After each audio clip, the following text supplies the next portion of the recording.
the next couple of days. It's not quite winterish. We're going to be getting up to the 50s at some point. I mean, we'll be in the 40s and 50s. So I guess, yeah, it's like, I don't know. This weather's doing anything right now. But anywho, a very happy World Kindness Day to you. There's still time, like I know it's 7:05 p.m., but there's still time in the day to perform a random or very intentional act of kindness today.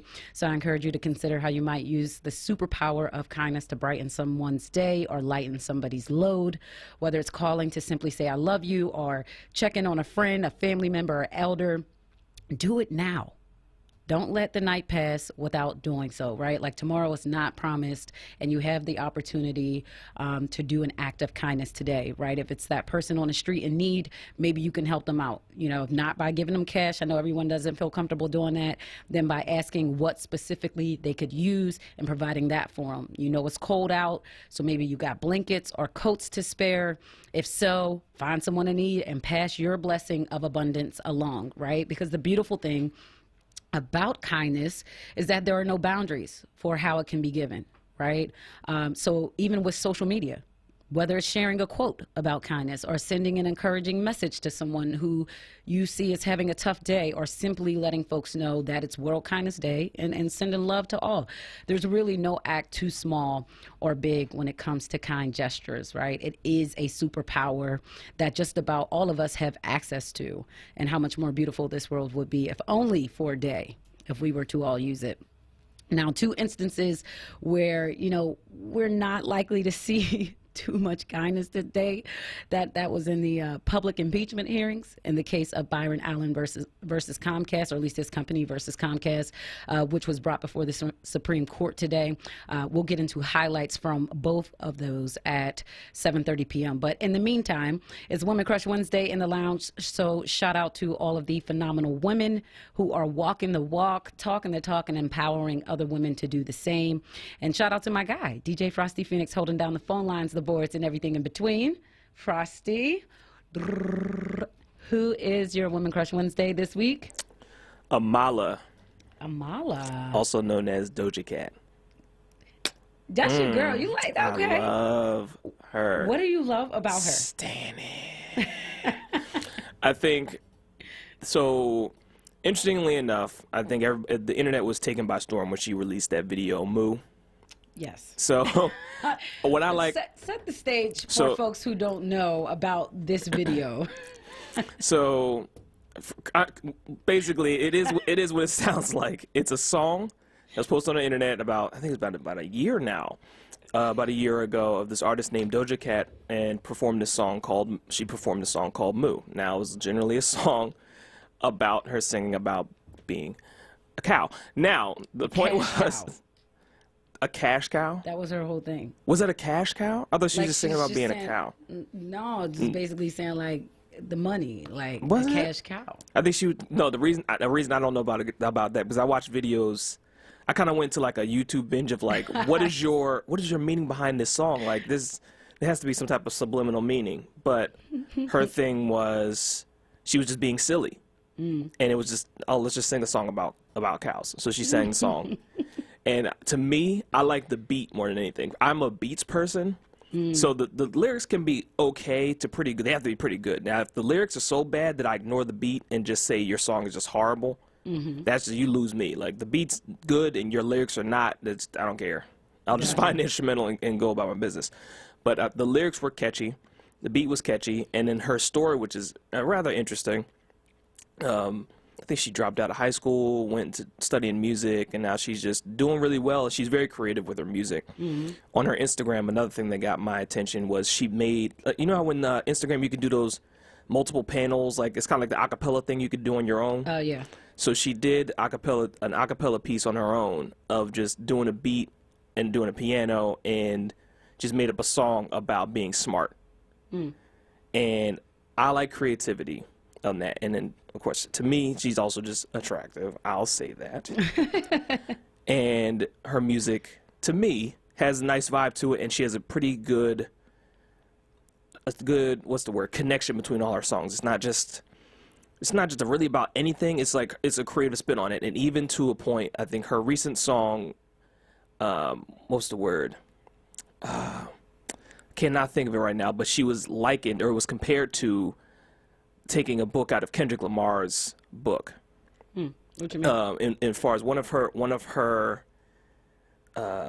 lines in the song was kind of creative in a fast pace. You know how Kendrick does slow pace, then he goes into fast pace, and he goes back into slow pace. And she's changed up her artistic delivery in different ways, and in a way that it's created. It's called Rules. Got you. And her second verse, to me, was just, if it was lyrically like candy, like it was lyrically like flows, then you got me. And the way she delivered her one line, I can't say the line on air, but it's well she done. Gets vulgar with it. Right, Yeah. it's well done. Right. Okay. So with Moo, I did think she was saying more of a cash cow, like getting money type thing. But then, not revisiting all of the lyrics. Yeah, no, she was just talking about. Now you could just translate it to talking about being anything. right, just talking about everything. And then she just released her second album, Hot Pink. Now, someone to release 2 albums within 2 or 3 years, I think. Her first album, Amal, I think, came out a couple years ago. Now she's got Hot Pink, which came out this week. I think I give it an 8 out of 10. There's a couple songs that I was like, I Now I'm could gonna have kind to of go do without listen it. and like put my DJ Frosty Phoenix ears on. I'm like, what does he hear? Yep. And yeah. So all right. these particular songs, well, I can tell you off the air if you want. The particular songs that I liked on it, that I pulled aside, like I liked them. All right. Tell me off air, because we ain't going to promote something. No, you're right. You're right. But no, listen to the all whole right. thing in general. Well, But shout out to Doja Cat yes. from Frosty Phoenix. Yeah. Yes. Hey, girl, hey, what's up? My Woman Crush Wednesday is actually our 9 p.m. guest. Her name is Melody Span Cooper, and she is chairman of Midway Broadcasting Corporation, which houses WVON 1690 AM, which is the oldest Black-oriented radio station in Chicago. So you may recall back in March, we ran a contest called #LevelUp, a celebration of women who got next. And it was a joint production of the Independent Black Media Consortium, right, otherwise known as IBMC, which is a network of 3 leading African-American owned and operated commercial radio stations in the nation. So that consortium is made up of WURD Radio, KJLH of Los Angeles, and WVON in Chicago. So the contest spotlighted emerging Black women leaders between the ages of 18 to 35 who are living in Philly, Chicago, and Los Angeles. And here in Philly, 20-year-old Martine L. Augustin was the Philadelphia winner. But I got to say, like, in learning more about Melody, like, sis' resume is bad. Like, just even her professional affiliations, right, which include serving as commissioner of the Illinois Liquor Control Commission, vice chair of the Illinois Broadcasting Association, co-chair of the Diversity and Inclusion Council for the Obama Library Foundation, board member of Chicago's Tourism Board. Like, the list goes on and on and on and on. Seriously, executive board member of the National Association of Black-owned Broadcasters, co-founder of the Color Us Woman organization. Like, just like when you're talking about level up, when you're talking about boss, when you're talking about a leader, just seeing and learning about so many of her accomplishments and her journey and her roots, definitely my dub C dub. Okay. And in the spirit of leveling up, that's what inspired the question of the day. I want to know, how have you leveled up personally or professionally this year? How have you leveled up personally or professionally this year? Call in to chime in, 215-634-8065. Again, 215-634-8065. You can also call in toll free, 866-361-0900. Again, 866-361-0900. I want to know, how have you leveled up personally or professionally this year? I would say on the professional front, I've leveled up a few ways. It's funny, I have prayed in the past that God enlarge my territory, right? And this opportunity, this show, this platform, that was an enlargement of my territory, and that came this year. So I consider this a level up. Learning when it's time to let go from a business standpoint, right? Like when it's time to bow out of a business partnership or phase out a project, whatever it may be. That was a major level up for me this year, and one that I'm super proud of. It just on a personal level, of being able to recognize what it feels like, what it looks like when it's time to step back or step away, right, or step aside. So that's for me on a professional front. I would say that's been two ways I've leveled up this year. But I want to know how you've leveled up. So make sure you call in to chime in, and shout out to the social media fam for always being down to contribute online to our on-air dialogue. Jay said that he got promoted this year. Shout out to him. Congratulations. That's definitely a level up. Definitely a level up. Ernest said the list is too much, but one major highlight includes going back to school to get my master's degree.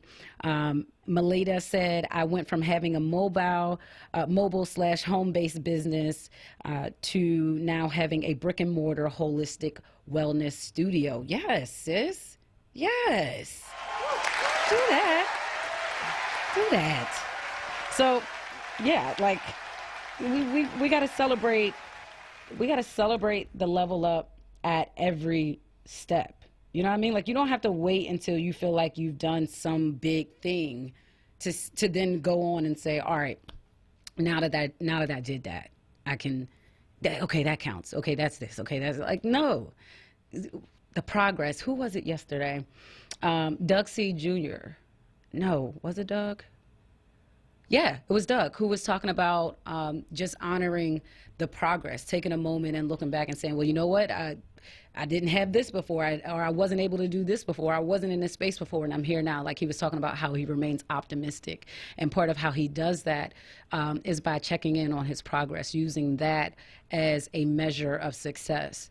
And I think if we use progress as a measure of success or a measure of fulfillment, as opposed to whether or not we've reached a destination or reached a point, we'd all be a lot less stressed. We all would have a lot less anxiety. You know, instead of being so focused on getting to that point or reaching that level, just honoring what level you've made it to you've made it to here.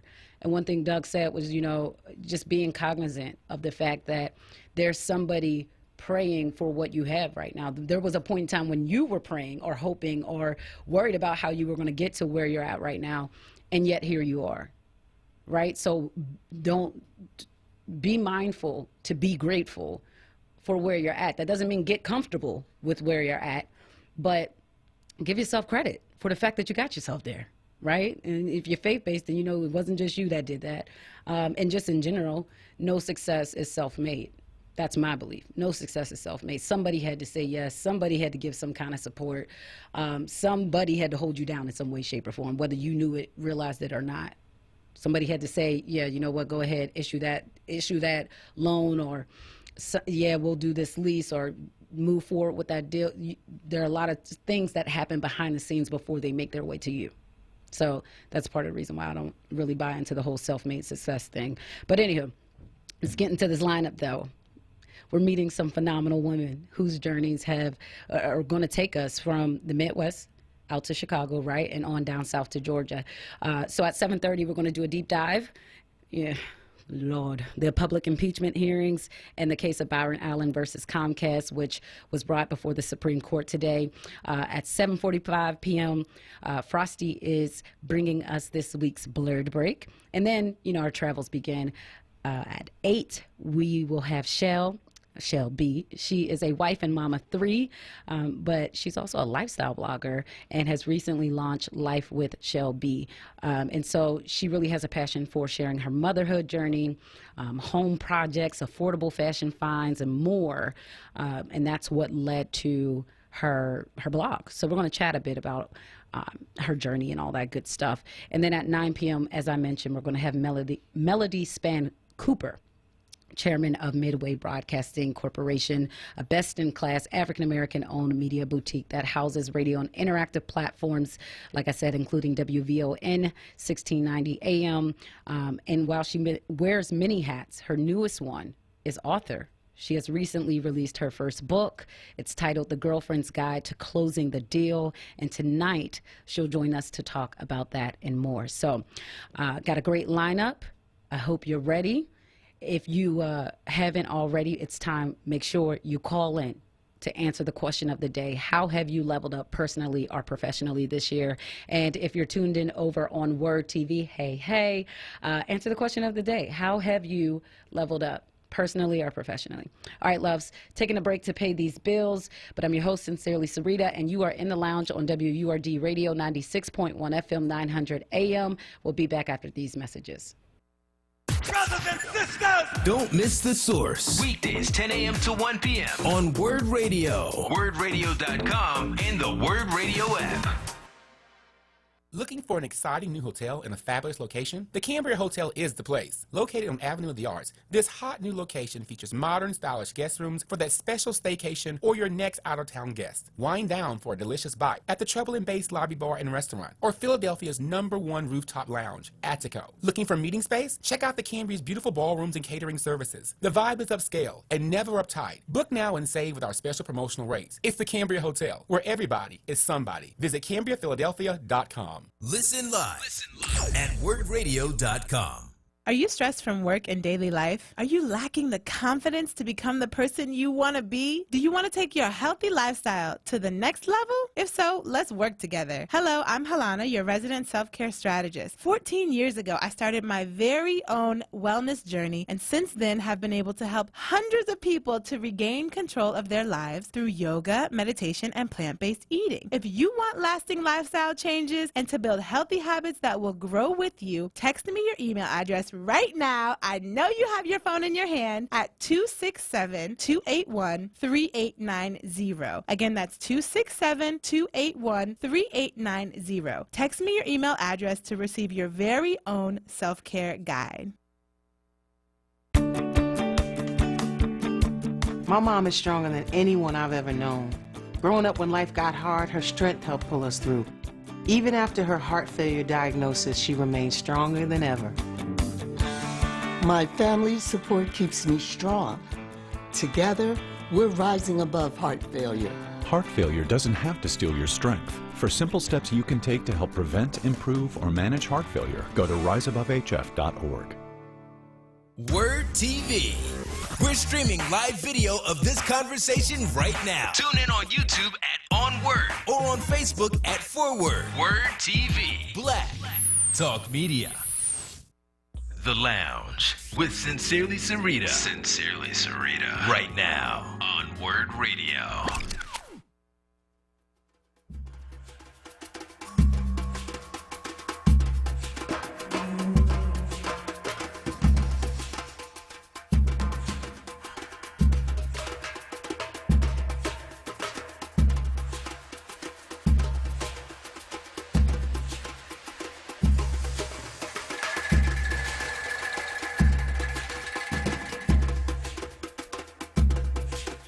La la la la.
Kyle Ingram from Peyote Vision. Shout out to Jay Brown and DJ Ideal Boyfriend, and you are listening to The Lounge on WURD.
That's Esperanza Spalding with I Adore You.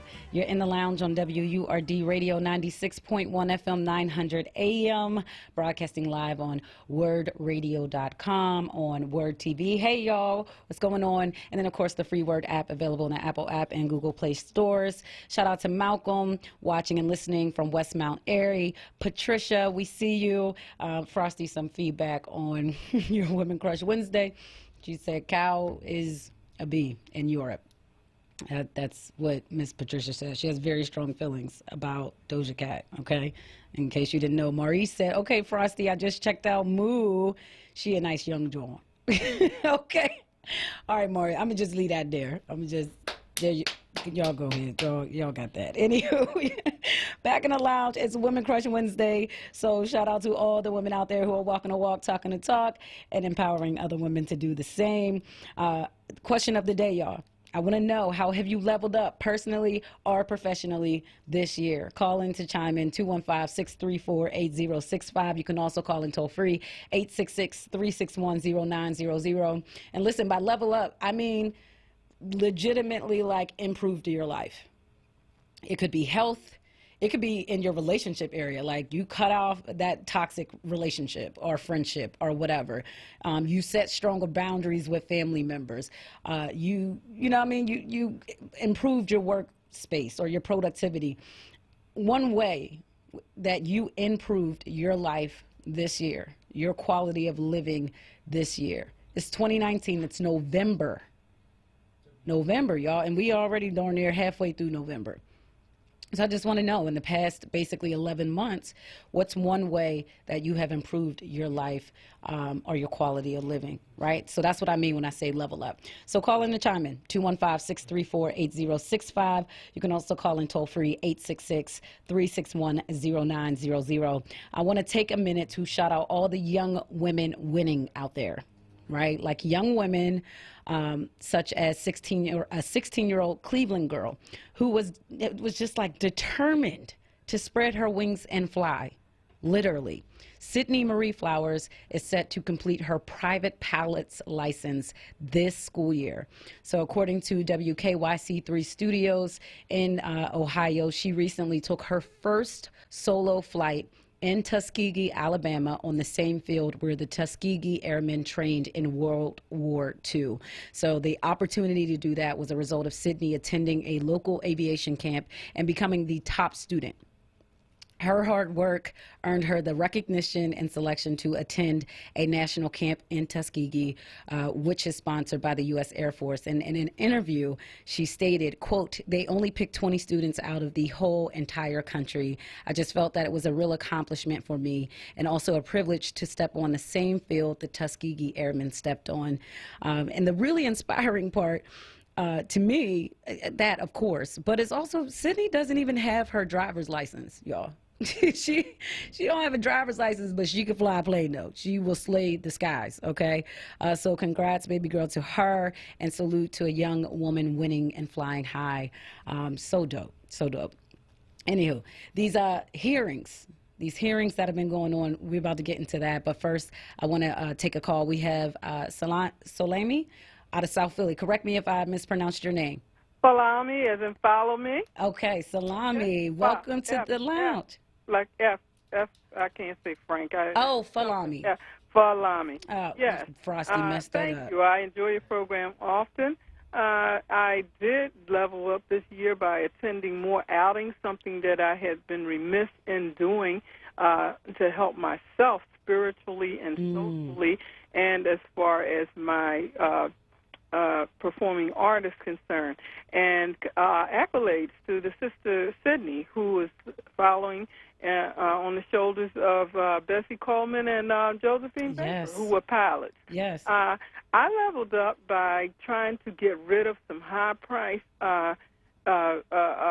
cards that had almost usury penalties on them. If you were like, it was due at 5 o'clock, and you called it 5:03. Yeah. It was almost double the minimum payment, so I got rid of that. Yeah, I got rid of a couple of those. It's really hard because I'm on a finite fixed income. Okay. You know, I did a lot of community service instead of looking out for myself in my retirement age back in the day. So I'm struggling with that. I go to pantries sometimes if the food is decent and try to collect. And I did get a 20-pound bag of potatoes this month, and also a 20-pound bag of apples. And I gave that out to 3 family members because I wasn't going to let it sit here and spoil, and also to 3 friends. I gave two 5-pound bags each. And I also got rid of 2 of my ex-married names. I was only married twice. They weren't really marriages anyway. That was dead weight on me that I've been carrying since the 80s and the 90s. Gotcha. Which was holding me back. And I also spoke up for myself in a relationship that has been ongoing for over a decade and set some boundaries in that relationship and say, hey, you know, you lived here, I lived there, you know, and anything else, you know, for 27 days of the week somewhere else and somebody else is getting paid, I'm not saying I need to get paid, but I'm saying I'm not shacking. You know, listen. And it hurt me. It hurt me, yeah. And it still hurt me, you know. And, of course, I was treated like, you know, you horrible, horrible, gold-digging, no-good woman. I thought we were closer than that. And I set some family boundaries. Old family stuff, the way you used to treat me when I was growing up in Raymond Rosen Project, I'm not the same person anymore. Not just because I went to Temple, not just because I graduated from the Department of African American Studies, and not just because I went to Cheney and Lincoln. It's because I'm not that person anymore that used to take the beat downs because I was the only girl in a household full of boys and men when I was growing up in the projects. So I'm going to continue to level up. Yes. It's harder than others, and your program is extremely encouraging. And also went to the Barnes Foundation. I found $20 somewhere, fixed income and nothing. And, you know, You got to took a experience friend, it. and I went down there for the Harriet Tubman and the Frederick Douglass thing. Yeah. And I showed up late, but I did get you were there. Founders Day. I did get the Founders Day this year, too. Oh, Falami, thank you so much. You are so inspiring, and I am so excited for you, for all that you've shed. That means you are getting ready to take flight. I'm excited for your 2020. Yeah, I'm a little You're making scared, way for but blessings. I mean, I'm taking risks, but I gotta clear up baggage so I can get my blessings. Listen, if you ain't scared, then you're not dreaming big enough. All right. Right? Thanks for the encouragement, and I love your show. Yes. Oh, thank you for calling in. You just filled my spirit. Yes. She said, look, I didn't have to clean up a few different areas. Y'all going to learn today. And the thing is, when you level up, right, when you're growing, when you're taking back the pieces of yourself and taking back ownership over your life, your time, your love, whatever, it's an uncomfortable thing. And it's, yes, painful. Growth is painful. You can't grow without experiencing pain, but pain is the reward, right? Pain is an indicator that you're evolving, you're moving forward, or you're expanding, whatever it may be, whether it's higher, whether it's forward, whether it's expansion on either side. That shows, that's physical proof, emotional proof that, you know what, it was time, right? Because if you're comfortable, there's really no pain in comfort. So when you decide I'm stepping out of my comfort zone, I'm going to extend myself. I know there's a gap between where I'm at right now and where I'm trying to go, and so I'm going to stretch myself. Anybody who knows anything about fitness, right? If you have not worked out in a while, and you go to try to stretch to get ready for an exercise, you feel pain. Because your body has not had to extend itself in that way. Your muscles have not had to work in that way. And so there's some pain initially. But the more you continue to flex those muscles, the more you continue to extend your limbs and work your body, the pain dissipates. And it's replaced with flexibility. It's replaced with movement. It's replaced with strength. Right? So that pain is an indicator that you're moving something that you haven't moved in a long time. And that's okay. That's a really good thing in this case. So thank you. Thank you, Falami, for calling in with that. But all right, I got a few minutes, so I want to make sure I get into just some highlights from these hearings, right? We had the impeachment hearings, the public hearings today, and then we had Byron Allen versus Comcast. And I'm really just more so going to do a highlight, y'all, because these were pretty condensed. Pretty packed hearings on a few different levels. But let's start with these impeachment hearings. So, who testified today? William B. Taylor Jr., who is acting ambassador to Ukraine, and George Kent, he's Deputy Assistant Secretary of State for European and Eurasian Affairs, right? I'll give you one major takeaway from each. First up, Taylor. With Taylor, there was a new revelation of a phone call that took place in July between President Trump and U.S. Ambassador to the European Union, Gordon Sondland. So Taylor shared that a staff member of his, who is an aide, overheard the conversation in which the president mentioned, quote unquote, the investigations to Sondland, and Sondland replied, quoting here, that the Ukrainians were ready to move forward. Once that call was completed, the aide, who was with Sondland at the time, inquired about what the president thought of Ukraine, to which Sondland is alleged to have said, quote, President Trump cares more about the investigations of Biden, which Giuliani was pressing for. Why is this important? Impeachment investigators interviewed Taylor last month, and this call didn't come up. There was no mention of it. Taylor said that's because at the time he was unaware of the call. He was unaware of the fact that this had taken place. Okay, so that's like one major takeaway for Taylor. On Kent's side, he testified that throughout 2018 and 2019, he became increasingly aware of an effort by Giuliani, who, by the way, is the president's attorney. He became aware of the effort by Giuliani and others to run a smear campaign against U.S. Ambassador Yovanovitch and other officials at the U.S. Embassy in Ukraine. And that by late summer 2019, he, quote, became alarmed as these efforts bore fruit. So he saw they were starting to pick up steam. And why was he alarmed? He says that ultimately it's because these efforts, he says, or alleges, led to Ambassador Yovanovitch losing her position and, quote, hampered U.S. efforts to establish rapport with the new Zelensky administration in Ukraine. So he further testified that by mid-August, and I'll quote him here, it became clear to me that Giuliani's efforts to gin up politically motivated investigations were now infecting U.S. engagement with Ukraine, leveraging President Zelensky's desire for a White House meeting. And so now the hearings move forward with former Ambassador Marie Yovanovitch, which she's scheduled to testify November 15th. So this kind of sets the stage, at least Kent's testimony sets the stage for what we're going to see play out on November 15th. All right.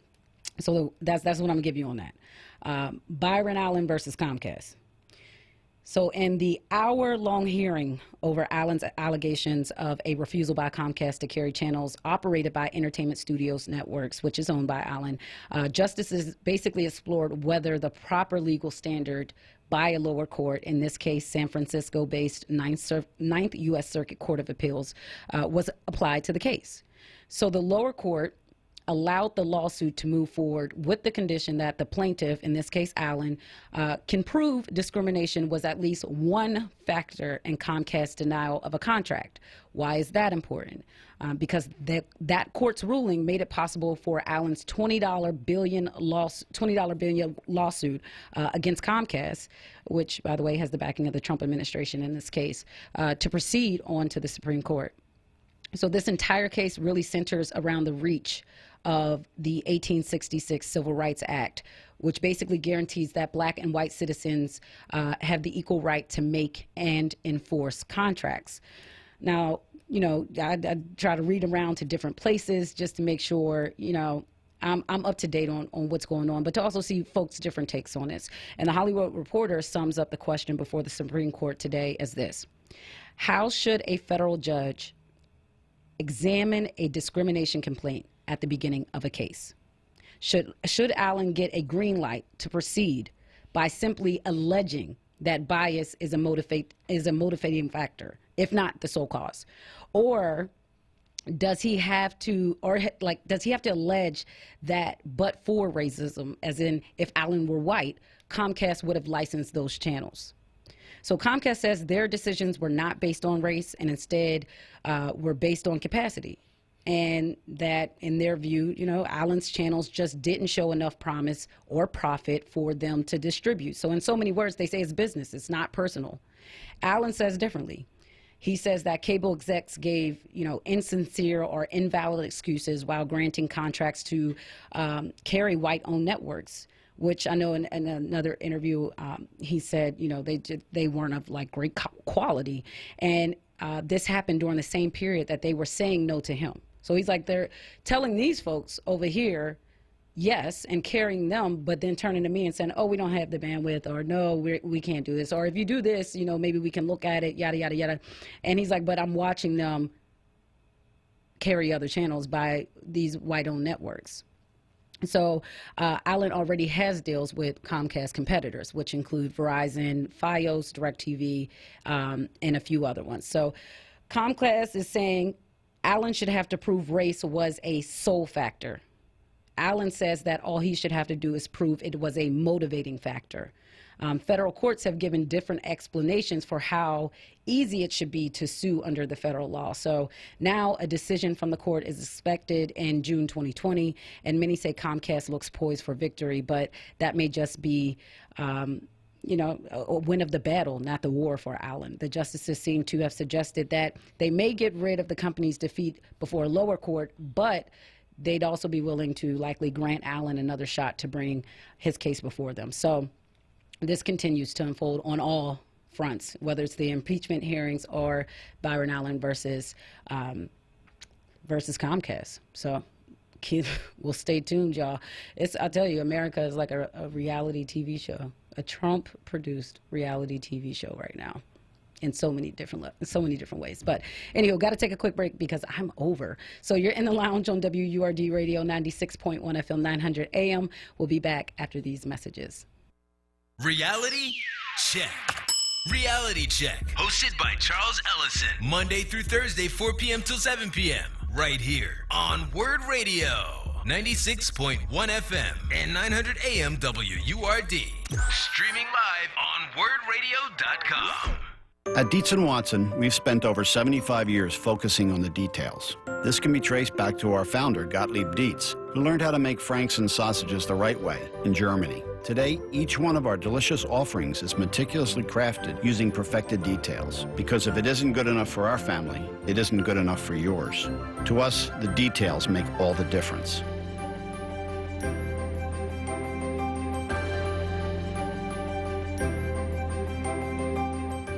Support independent black media and join the 4Word movement now at 215-425-7875 or visit wordradio.com. Keystone First VIP Choice HMO S&P and you are better together. If you live in Philadelphia, Bucks, Chester, Montgomery, and Delaware counties, and you have both Medicare and Medicaid, choose the Medicare plan that is working to help you experience better care and enjoy extra benefits at no cost to you. With Keystone First VIP Choice, you get more benefits like dental, vision, and transportation to and from your medical appointments. Keystone First VIP Choice also covers a fitness membership to a gym of your choice and $150 toward over-the-counter pharmacy items. There's no copay for doctor's visits. Keystone First VIP Choice offers a large provider network, a great prescription plan, dental coverage, and even eyeglasses. Plus, you don't have to wait for open enrollment. You can change your coverage every quarter. Keystone First VIP Choice. The name you trust, the service you deserve. Call Keystone First VIP Choice at 877-686-1760. Call today or visit KeystoneFirstVIPChoice.com. Word TV. We're streaming live video of this conversation right now. Tune in on YouTube at onWURD or on Facebook at 4Word. Word TV. Black Talk Media. The Lounge with Sincerely Sarita. Sincerely Sarita. Right now on Word Radio. And we're back. Happy Women Crush Wednesday. And also, if you didn't know, it is World Kindness Day. So happy World Kindness Day to you. But time to get to our Blurred break with DJ Frosty Phoenix. Shout out to the Blurred community. That you're a part of. That I'm a part of, apparently. Yeah. Congrats to you. Yeah, yes. Thank you. I guess. Where is it? There it is. I don't know. The smile on her face. All right, so what's going on out here in these blurred and tech streets? So we're going to revisit a story that we had a couple of weeks ago as far as Apple and their new credit card, which it kind of answers the question. No, it does answer the question of who they had it with. Or who they signed up with, because of course you wouldn't think that a technology company would just turn around and deal in banking. That's just ridiculous. It's crazy. So anyway, announcing the new Apple credit card, Apple in partnership with Goldman Sachs released the digital first numberless credit card built on simplicity, transparency, and privacy. Okay, and radio judgment. Voice. One problem though. The algorithm used to, increase your credit that you go to check on with credit cards that you might apply for. There's a little bit of a problem with this algorithm. Let's see. Which would allow folks to increase their credit limit is a little bias to maybe everybody. One story in particular, David Hansen, an entrepreneur and developer, and his wife were having an issue trying to increase her credit limit, but it would let him increase his. Now, there's a problem in an algorithm to even think that some algorithms which are programmed by human beings might already have pre-programmed biases. So part of this is that,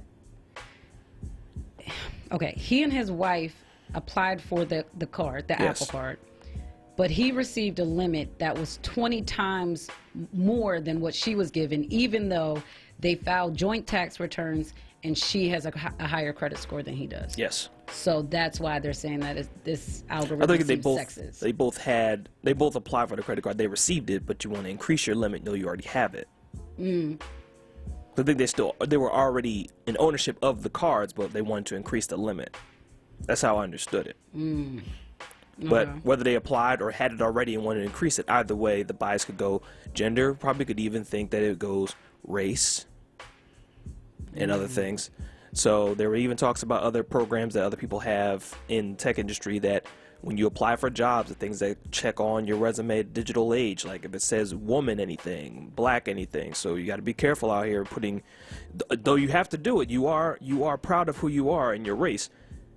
When you put those things, some of these algorithms are rather biased, rather old century thought processes. They do what they're told. The computer doesn't think, oh, well, this is not the new age, so of course I'm going to let your resume in. It's going to think what it was programmed to think. This word is a trigger. I can't let you through. Yeah. So, because it's weird on a few different levels, because I know the guy, David Heinemer Hansen, said he called the customer service, right? Yeah. And the representative blamed the black box algorithm for this whole discrepancy. But then the representative raised his wife's credit limit to match his without like further documentation, right? And then David's tweet went viral. Folks are chiming in on this, sharing that they've had similar experiences with the Apple Card. But one of the folks who apparently chimed in is Apple co-founder Steve Wozniak, saying that his credit limit on the Apple Card was 10 times that of his wife, even though they share all bank accounts and assets. Like the Apple co-founder, part of me is like, why would he do that? Why would he say that on Twitter? No, why would he admit that there was a flaw? That? Listen, I think it's probably a level of, what's the word, admitting, or what's the word, admitting your humanity, kind of like bring yourself down to the, yeah, I'm down here with you all. My bias too. So wait, you own the company. We're trying to get the card from you. It's like, yeah, man, I'm with you, man. My car's not working either. Too. I know Goldman Sachs is like, bruh. What are you doing right now? Like, because Goldman Sachs said, their statement in August of this year was, and I'm quoting them here, we have not and will not make decisions based on factors like gender. So Goldman Sachs is like, no, this isn't, I don't know what you're talking about. So I'm, in the case of everyone going full PR cleanup mode, and in the sense of it's kind of like when you get that customer service call, when you call and you say my card's not working or whatever, what have you, and they easily get around it and go, here you go.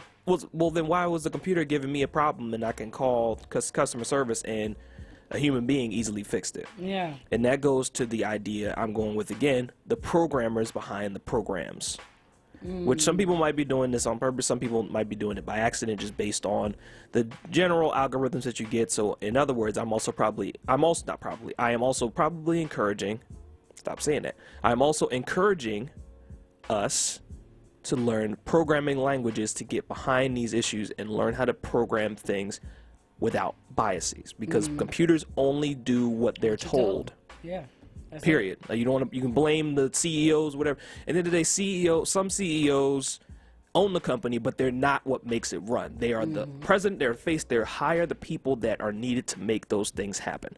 Goldman Sachs, Apple CEO, as much as he's humanizing his experience, like, oh, I'm having the same problems you got. That's cool, you can relate. I'm gonna still need you to find the person that made the program to get my Apple credit up, bro. Like, you still getting red, dog. Like, I'm not.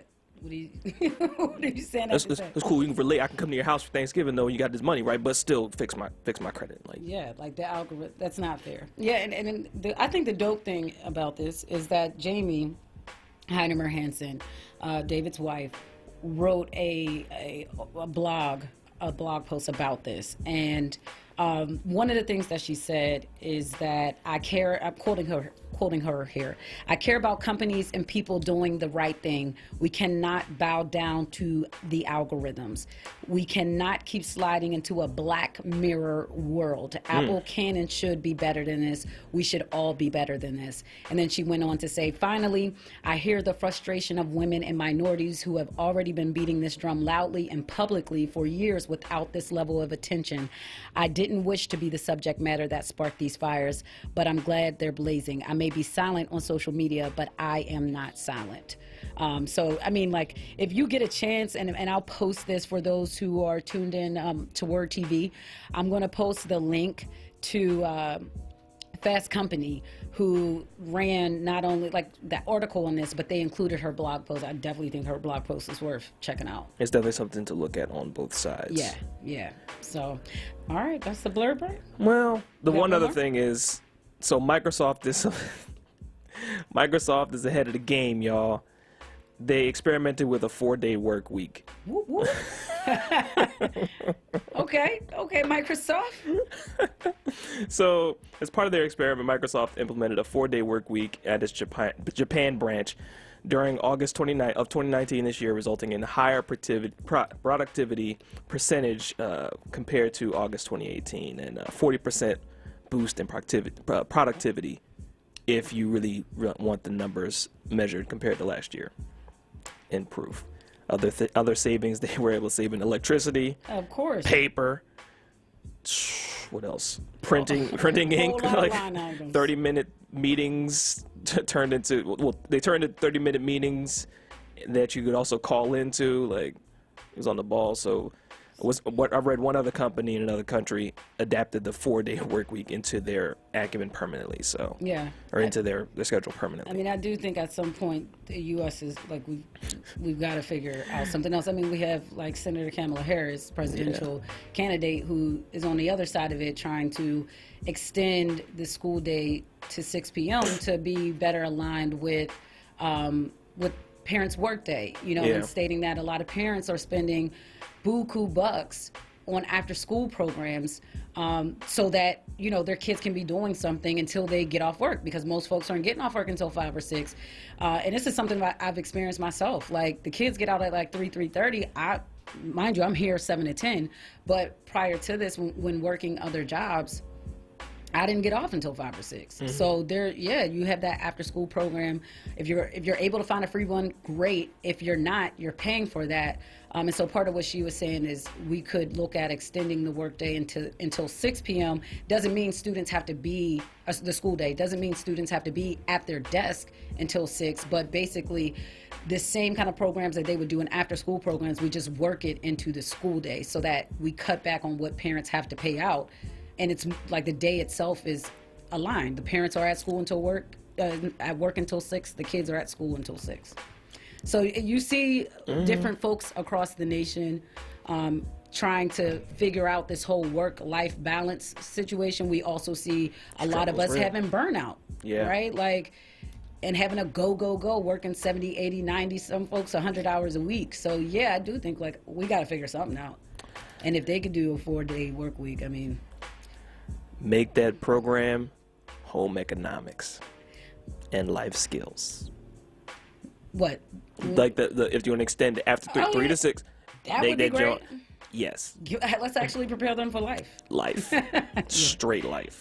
Yes. But yeah, they apparently close their offices every Friday in August. Yeah. Just one day. Psst. No, I'm kidding. Yeah, we're going to leave that there. Let's go to Brick and pay these bills. All right, loves, you're in the lounge on WURD Radio 96.1 FM 900 AM. We'll be back after these messages. Get your money straight. Get my money right. It's Solomon Jones and Akbar Hassan. Fridays on Wake Up with Word. 7 a.m. till 10 a.m. Hosted by Solomon Jones. Exclusively on Word Radio. 96.1 FM and 900 AM WURD. Streaming live on wordradio.com and on the Word Radio app. JD's Auto Body and Painting is Philly's premier paint and body shop. So stop by for your free estimate and get your 10% word discount today. They're located at 6300 Wayne Avenue. Give them a call at 215-848-5949 and visit them at JD'sAutoBodyAndPaintingInc.com. In Philly, children as young as 2 are being lost to gun violence. Man Up PHL is bringing brothers together to stop the shooting. So join me, Solomon Jones, and brothers from all over the city, November 18th, 6 p.m. at Community College of Philadelphia's Winnett Student Life Building, 520 North 17th Street for Man Up PHL. For more information, go to wordradio.com. Man Up PHL, it's time to stop the shooting. Lifting every voice Till earth and heaven ring. This is Word Radio, 96.1 FM and 900 AM WURD Philadelphia. Black Talk Media. Word TV. We're streaming live video of this conversation right now. Tune in on YouTube at onWURD Or on Facebook at Forward. Word TV. Black Talk Media. The Lounge with Sincerely Sarita. Sincerely Sarita. Right now on Word Radio. Your skin looks like pearls, the best thing in the world. Never trade you for anybody else in the brown skin girl. Your skin just like pearls, the best thing in the world. I never trade you for anybody else singing. Says she really grew up poor like me. Don't believe in nothing but the Almighty. Just a little jeans and a pure whitey. She never dream forever be nobody wifey. Yeah. She well, I mean a pretty but your heart is a miss. Play you like a villain cause she caught in a way. Tonight I am walking away. 9 to 5 mine and I grind. Tonight I might fall in love. Depending on how you hold me. I'm glad that I'm calming down. Can't let no one come control me. Keep dancing and call it love. She fights it by falling slowly. If ever you are in doubt, remember what mama told me. Brown skin girl, your skin just like pearls. You're back against the world. I never trade you for anybody else. A brown skin girl, your skin just like pearls. The best thing in all the world. I never trade you for anybody else. Pose like a trophy when Naomi's walking. She need an Oscar for that pretty dark skin. Pretty like Lupita when the camera's closing. Drip broke the levee when my Kelly's rolling. I think tonight she might braid her braids. Melanin too dark to throw her shade. She minds her business and winds her waist. Go like 24K. Okay. Tonight I might fall in love. Depending on how you hold me. I'm glad that I'm calming down. Can't let no one come control me. Keep dancing and call it love. She fighting but falling slowly. If ever you are in doubt, remember what mama told me. Brown skin girl, your skin just like pearls. You're back against the world. I never trade you for anybody else. A brown skin girl, your skin just like pearls. The best thing in all the world. I never trade you for anybody else. Have you looked in the mirror lately? Wish you could trade eyes with me. Cause there's complexities in complexion, but your skin is glow like diamonds. Dig me like the earth, you be giving birth to everything alive, baby, know your worth. I love everything about you, from your nappy curls to every single curve, your body natural. Same skin that was broken, be the same skin taking over. Most things out of focus view, but when you're in the room, they notice you. Cause you're beautiful. Yeah, you're beautiful. Fall in love with you in all of your glory. Your skin is not only dark, it shines and it tells your story. Keep dancing, they can't control you. They watch and they all adore you.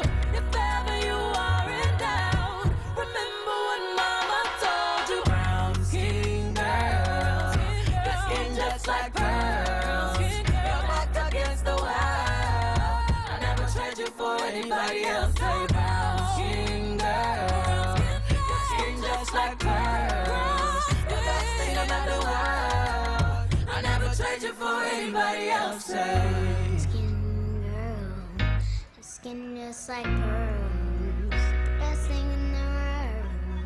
I never trade you for anybody else singing. That's Blue Ivy, St. John, Beyonce, and Wizkid with Brown Skin Girl. You're in the lounge on WURD Radio 96.1 FM 900 AM, and I'm your host, Sincerely Sarita.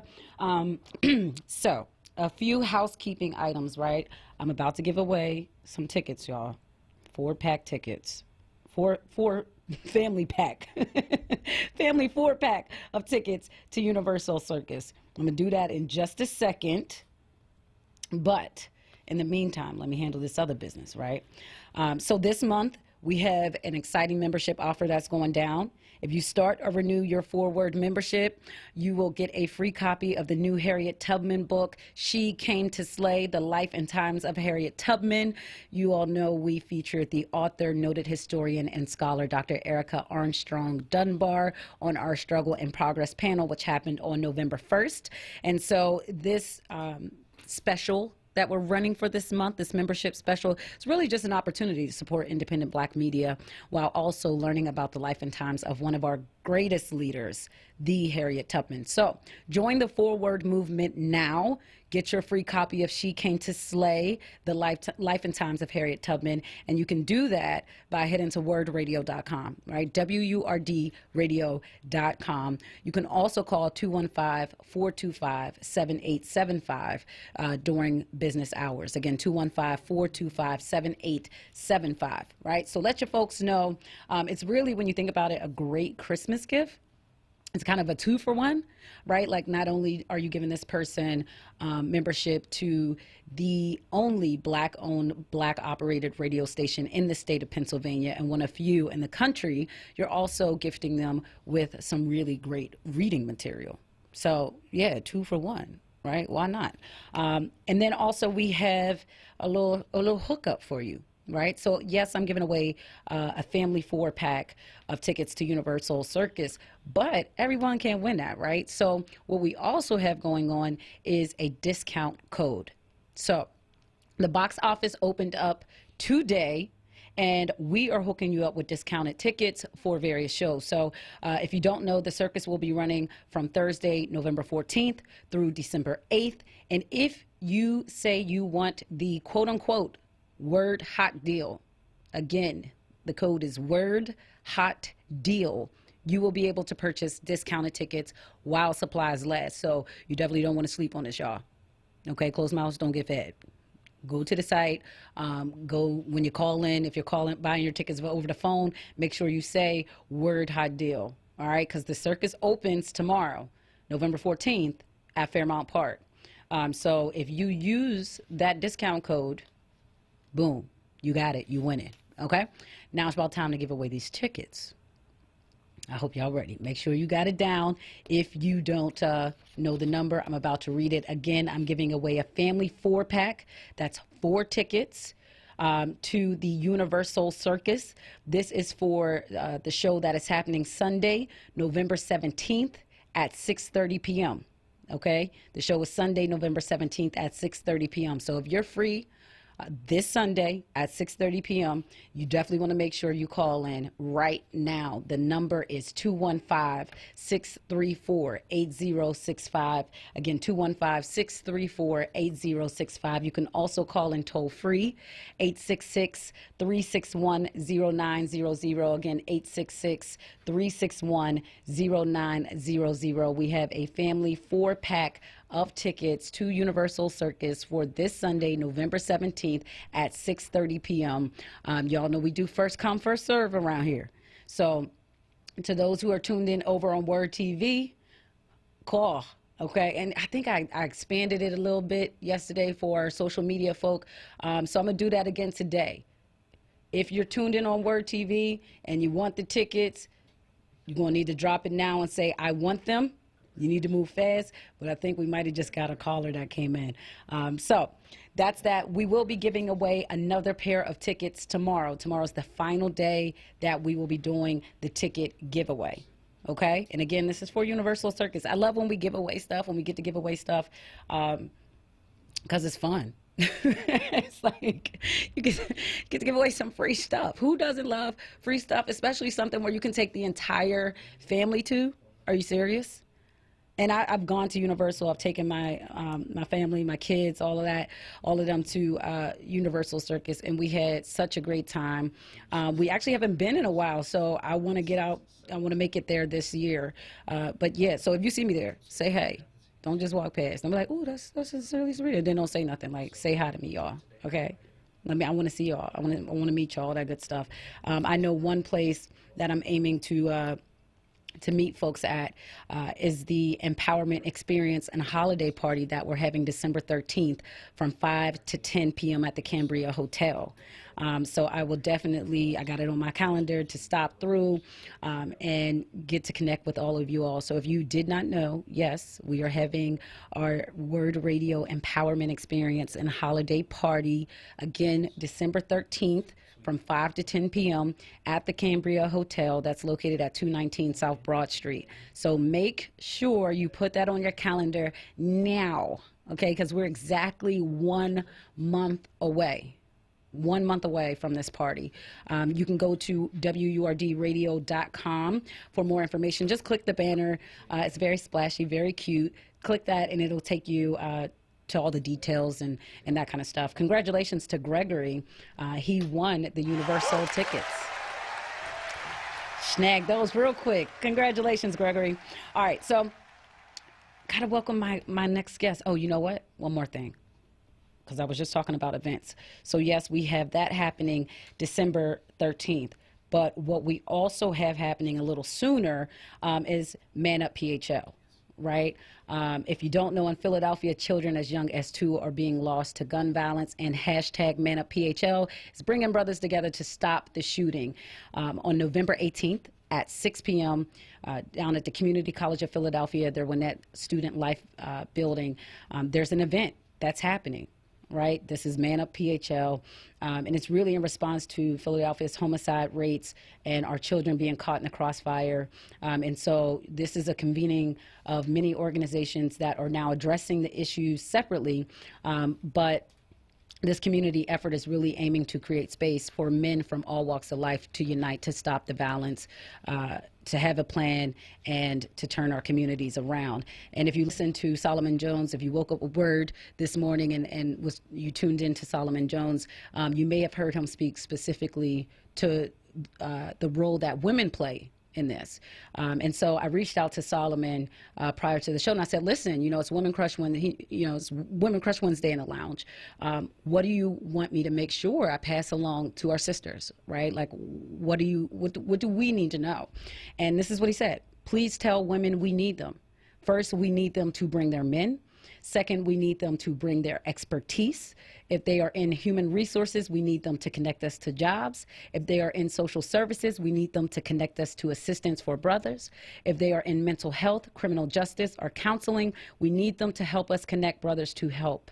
In addition, we need women to help us organize our list of men into groups and help us secure facilities for future meetings. So if you hear any of that, and feel that you can be of some service, some support, whatever it may be, then make sure you get in contact with Solomon, or make sure you're at this event to help this movement. Okay. Shout out to all those who are involved in Man Up PHL.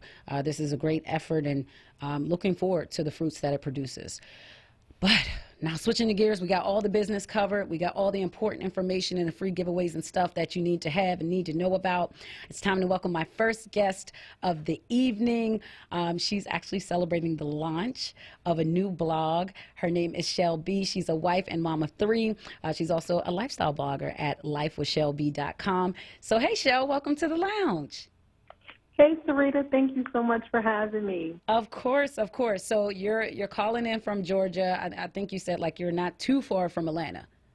Yeah, about 35 minutes. I'm in Grayson. Got you. Okay, well, we appreciate you calling in all the way from Georgia.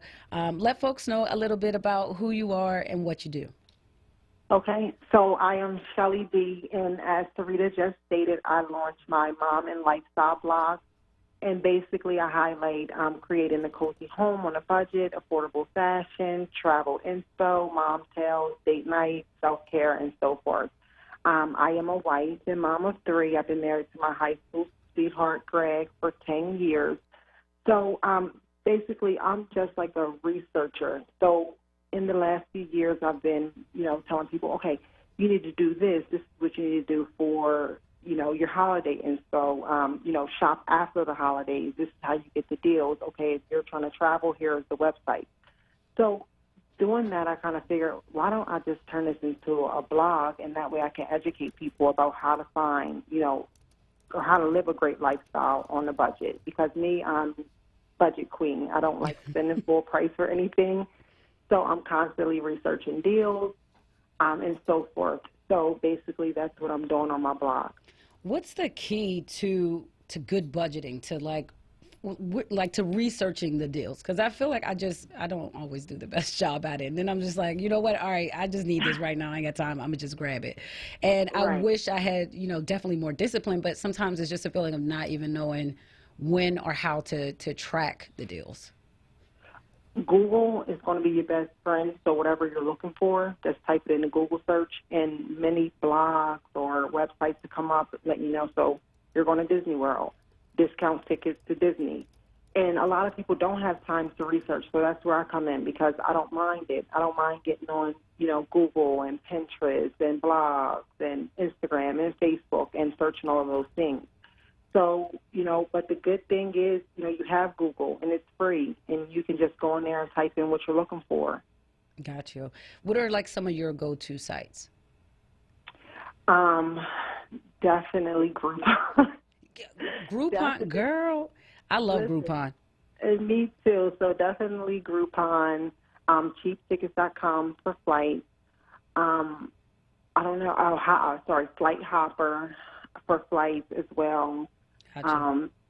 Yes. So Airbnb, when you go to travel out of the state, because there are a lot, people don't understand, especially when you're traveling with groups, it's a lot cheaper to do that rather than the hotels. Yeah.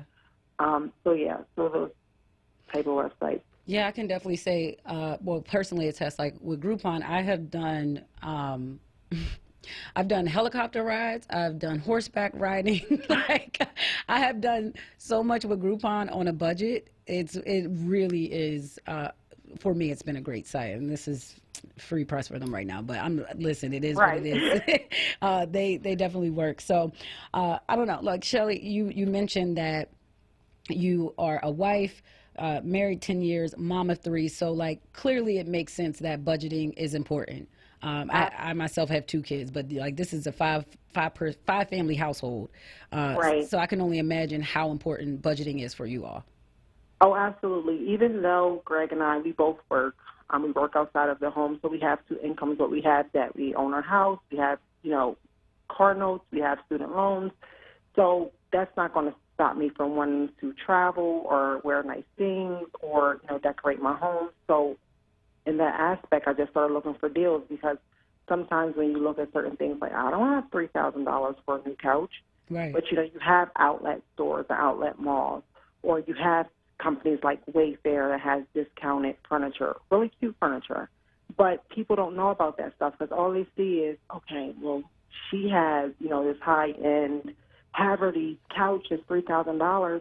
I want that couch. I can't afford it. So, they stop there. But if they know about different sites or different websites, different sites or different things to get these items for discounted price, they'll be able to get it too. And, just in following you on Instagram, one thing I also noticed about you and Greg is, you all are very much DIY. Yes. And I hope there is I hope you all start recording videos or whatever of your DIY projects, because I think it was maybe a headboard for a bed that he created or something like that. Okay, so Greg is awesome with his hands. I have the creative mind, but to execute it, I couldn't do it without Greg, and that's just being honest. He went to a vocational school where he learned welding, and he learned those different type of skills. But he is just a mastermind. He's so good at math, so he can do the measurement, and he can do all of these things, and it's like, wow. And, when we start a project, I might take a few pictures, but I always forget to record take pictures of the middle part. So I may take pictures of the beginning, and then I have the end. So I have to be mindful of that because, you know, the skills that he has, you know, you cannot be taught, unfortunately. But if someone is walking you through step by step, it's kind of easier to follow. Gotcha. So I really need to, that's a good thing, to start recording or doing step by step so that way other people can do it because he's really awesome and he has saved us so much money by doing these things. Yeah, no, and I mean, I appreciated the before and after pictures. I mean, because just even getting that chance to see, like, oh wow, this is so. Because he ended up producing something that looks like what I would see in a store, and to see that way, we really can just make this at home. I mean, I would need a few practice runs. I have to buy some wood and stuff and try a few times. But just knowing that it can be done, I think is empowerment in itself. Like just seeing you all do that, seeing him, you know, with the drill and going in and all that. It's like, okay. So let me, you know, let me think about what can I make, what can I do, you know, what can I repurpose? That's super dope. We got to take a quick break, but when we come back on the other side, I know motherhood is definitely a journey of yours that you have shared, and you identified yourself as a mompreneur. And as you mentioned earlier, you balance being a full-time employee with a full-time dreamer. So I want to talk a bit about how you integrate that work-life balance, you know, working full-time, building your dream full-time, you know, with the blog, lifewithshelby.com, and then also being a mommy of three and a wife. I think you're not the only one out here doing that, and there are folks always looking to other women to see, you know, that sisterhood and like, all right, sis, what you doing? How can I get better at it? You know, what can I learn from you? So want to chat a little bit about that. So love, stay tuned. You're in the lounge on WURD Radio 96.1 FM 900 AM. We'll be back after these messages. Brothers and sisters! Don't miss The Source. Weekdays 10 a.m. to 1 p.m. on Word Radio. WordRadio.com and the Word Radio app. After October 1st, 2020, you'll need a Real ID driver's license or photo ID card or another TSA-approved form of ID to board a domestic flight or enter certain secure federal facilities. Getting your Real ID in Pennsylvania is quick and easy. Just gather up the required documents and bring them to your local PennDOT Driver License Center. Visit penndot.gov/realid or call 717-412-5300 to get started. Paid for with Pennsylvania taxpayer dollars. WordRadio.com. I ain't no better than you, and you ain't no better than me. But we all have something in common. We all are species, seeds of God's creation. Tune in to Messages in the Music every Friday night with Joey T, midnight to 6 a.m. right here on WURD. Word TV. We're streaming live video of this conversation right now. Tune in on YouTube at onWURD or on Facebook at Forward. Word TV. Black Talk Media. The Lounge with Sincerely Sarita. Sincerely Sarita. Right now on Word Radio.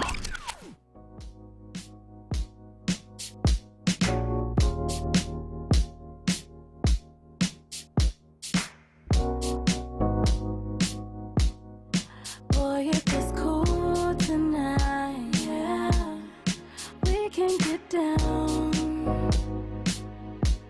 Got nothing to lose tonight, yeah, we gon' get down.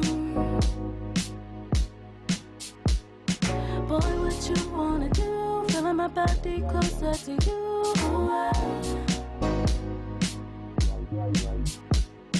Boy, I'm dancing for you, pulling my body closer to you.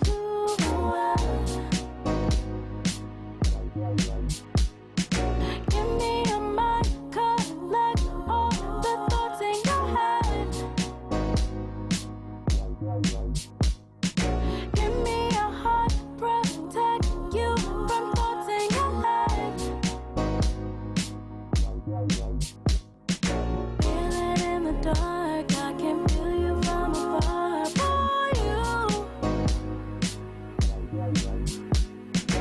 in your eyes I see the stars. I've been looking for you.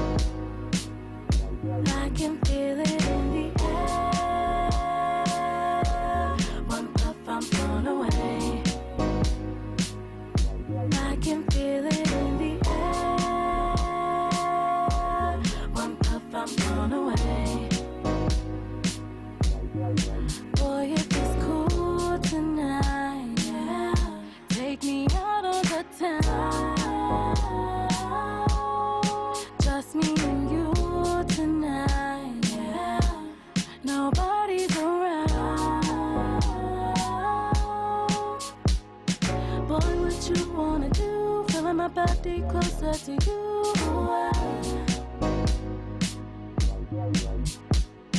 Boy, I'm dancing for you. Pulling my body closer to you.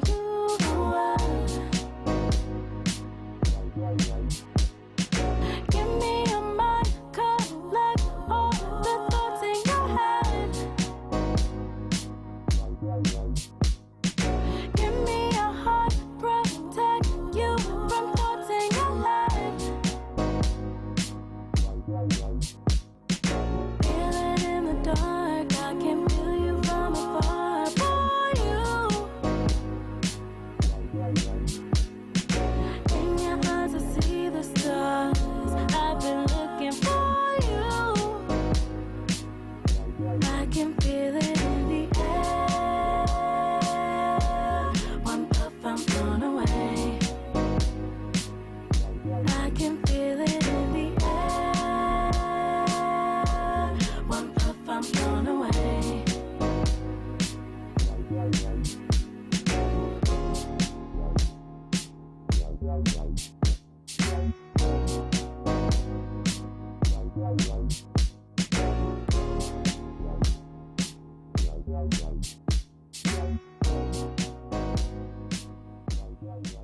That's Vina Love with Air. You're in the lounge on WURD Radio 96.1 FM 900 AM. I'm your host, Sincerely Sarita. A very happy World Kindness Day to you. And also, it's Dub C Dub, Women Crush Wednesday in the lounge. So shout out to all of the women out there who are walking the walk, talking the talk, and empowering other women to do the same. I have been chatting with Shelly B, wife and mama 3. She's a lifestyle blogger at, lifewithshellb.com. It just launched. And I was super excited to see, Shelly, that you launched your blog, because I mean, just in following you on Instagram and, you know, seeing your fashion sense, your interior design style, like all of your travels, I was just like, yes, this totally makes sense for her to have a blog, and I'm definitely going to be checking this thing out. Thank you. Yeah. So now, just for background, loves, I've known Shelly. What was that? A long time. I was about to say high school. I want to say, Yes. Yes. High school. And I remember Greg. I remember you and Greg being together, and you all went and got married, and then you have 3 kids. So as the childhood sweetheart, like, when did you all know it was time to take it to the next level and get married? Honestly, Greg and I broke up summer of 2006, and I was done. We were done. Mm-hmm. And, you know, we went our separate ways, and the relationship has just ran its course. But a couple months after that, we kind of rekindled what we had in high school and beginning of college, and we started talking again. We weren't officially a couple when my first son was conceived, but that's what kind of, okay, now we have this child on the way. We both wanted the child. I was in my last year of college, and we just went from there. And honestly, during the time that I was dating other people, no one compared to what I had with Greg. And even though I was young when we first met at 16, no one never made me feel the way he felt, made me feel. So we just knew. I mean, I guess we both kind of did our thing, so we did separate for a while, dated other people, and then we just got back together and kind of figured, like, no, we don't like anybody else. That's so crazy. I was just watching Love Jones, and that so reminded me of that. How they went their separate ways for a little bit, and then you're like, no, I want you. Like, exactly. This is it. This is it. Yes. So what's been the key for you? Because you all are, millennials, and I feel that when people think about our generation, marriage is not the thing that comes to mind. Like, I feel like there's assumption, and even I've heard folks in conversations that I've had with those who are a little more seasoned than us, like, oh, y'all just out here, y'all don't care about love, you don't care about building a foundation, da-da-da-da. But meanwhile, I know so many millennials who are married, and I'm like, no, they're getting married out here. Like, right, this is happening. Like, I know folks from high school onward who most of them were married by 30. By 30, 31. So millennials are getting married, y'all. And you've been married for 10 years. So that first of all, congratulations and happy anniversary. I know you all recently celebrated, but what's been the key for you all to 10 years? Communication, honestly.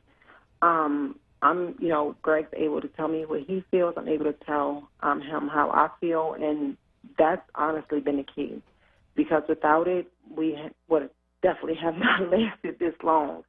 So I guess taking consideration of the other person's feelings, you have to, even if I don't agree with something that he does or he says, I have to take in consideration how he feels. And then I have to compromise. Without it, your relationship is definitely destined to fail. Yeah. So those two things, compromise and communication, the two C's, has been the key. Yeah. And how do you all navigate all of that with then 3 babies? Because the kids in themselves, I tell you, it's work. I'm speaking as a mother too. A mother too in a relationship is a balance and integration, of course. So how do you all, maintain your connection and all of that good stuff while also, developing as parents, as a father, as a mother, and as a joint collective? So, originally it was, okay, so honestly, it's, the Bible says, it's God first, your spouse, and then your children. But I couldn't see it that way because I felt like my children are little. They need me. They're dependent on me. Greg is a grown adult. He can fend for himself. But I had to soon realize, it's like, no, it can't be that way because even though I'm a mom and, I do other things, I have to make sure my husband is happy. So in doing that, we started doing date night, even if it's on the porch. We'll tell the kids, hey, you can't come out here. You cannot come out here. This is Daddy and I's time, and we'll do date night, and we'll make time for ourselves. And I mentioned on my first blog post, when we did our tour of Europe, that was kind of like our real first vacation alone because we always either had the kids or friends or something like that. So now we know we need alone travel. That's something that we have to continue on in the future because we were able to reconnect and we were able to have a good time and not, worry about, okay, the kids have to eat and the kids have to do this. So we just need to find that alone time. And like I said, even if it's like a garage date, we need to have it. We need to have our date night. We need to have time for ourselves. And we need to kind of, okay, the kids will be fine with our mom. Let's just go ahead and do us. Yeah. And that's so important. I know for some folks, it's like schedules are super hectic and it can be hard, but like it's so important to take that time, to make that time. Because really that's the same. You got to schedule that in. Like, all right. Yes. These 2 hours are ours next week. Exactly. Yes. Got you. So speaking of time, you are a full-time employee, but you're also a full-time dreamer, right? Building life with Shell B. So what's that like, that integration been like for you? Hectic. But honestly, I'm doing it. So, I work in mortgage, which is a challenging field within itself. It's very intense and goal-driven, so I have to be on it at all times. But, during those breaks, I'm writing out blog entries, writing out my content. If I have collaboration deals, I'm doing that. So I'm utilizing my breaks to handle, my personal business. And when I get home, I'm full mommy and wife, so I'm making sure, the kids are fed, and I'm doing carpools to sports and activities. But afterwards, I try, before Greg and I have our time, I take that hour because my kids have strict big times. No matter if you're tired or not, you're in bed by a certain time. So I take that hour before Greg and I's time, and I work on it then. So it's just a matter of, utilizing any downtime that I have to work on me until I can, relieve myself of that 9 to 5, and I can work 100% on this. I just find the breaks and go forward. Yeah. When it comes to blogging, was there any kind of research you did? Because like one of the things that you mentioned was partner deals, right? Right. And I know some folks may not know what that means, what that is. And having a blog, when I had sincerelysarita.com, and I was like pushing that, building that, like partner deals or like social media partnerships, it was really good, like depending on how you can make it work in terms of what the goal was, if it was building an audience, expanding your reach or generating some income off the blog. It was a really key component of it.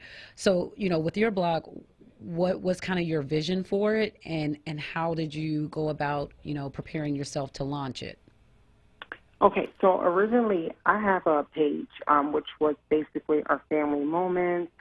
We basically went over like our traditions, and I posted pictures of our travel, and it was the Cook's Diaries. And that was back in 2014 that I had this Instagram platform where I was showcasing all of these things.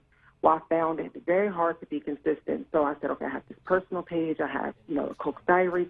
Let me just transition into my personal page and make that my my number one page, and I can go ahead and showcase all my lifestyle hacks, mom tales, travel info there. So I've been had it in my mind that I wanted to launch a blog. But again, being a wife and being a mom and an employee, I always push you back. Like, I don't have time. I don't have time. So eventually, I spoke with my husband. He said, just do it. It really wasn't anything. He's like, you need to do it. Like, you've been waiting. You started this Cook's Diaries page in 2014.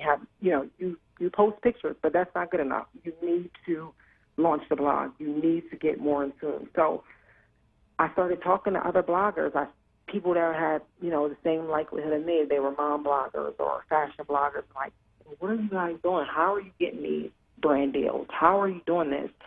Some people will talk back and say, hey, you need to do X, Y, and Z. You need to be consistent. You need to be, you need to engage. You need to, do all of these things. So I started doing it. And all of a sudden, people will start reaching out to me, hey, I have this product, do you mind if I send it to you and I'll give you $100 to do it?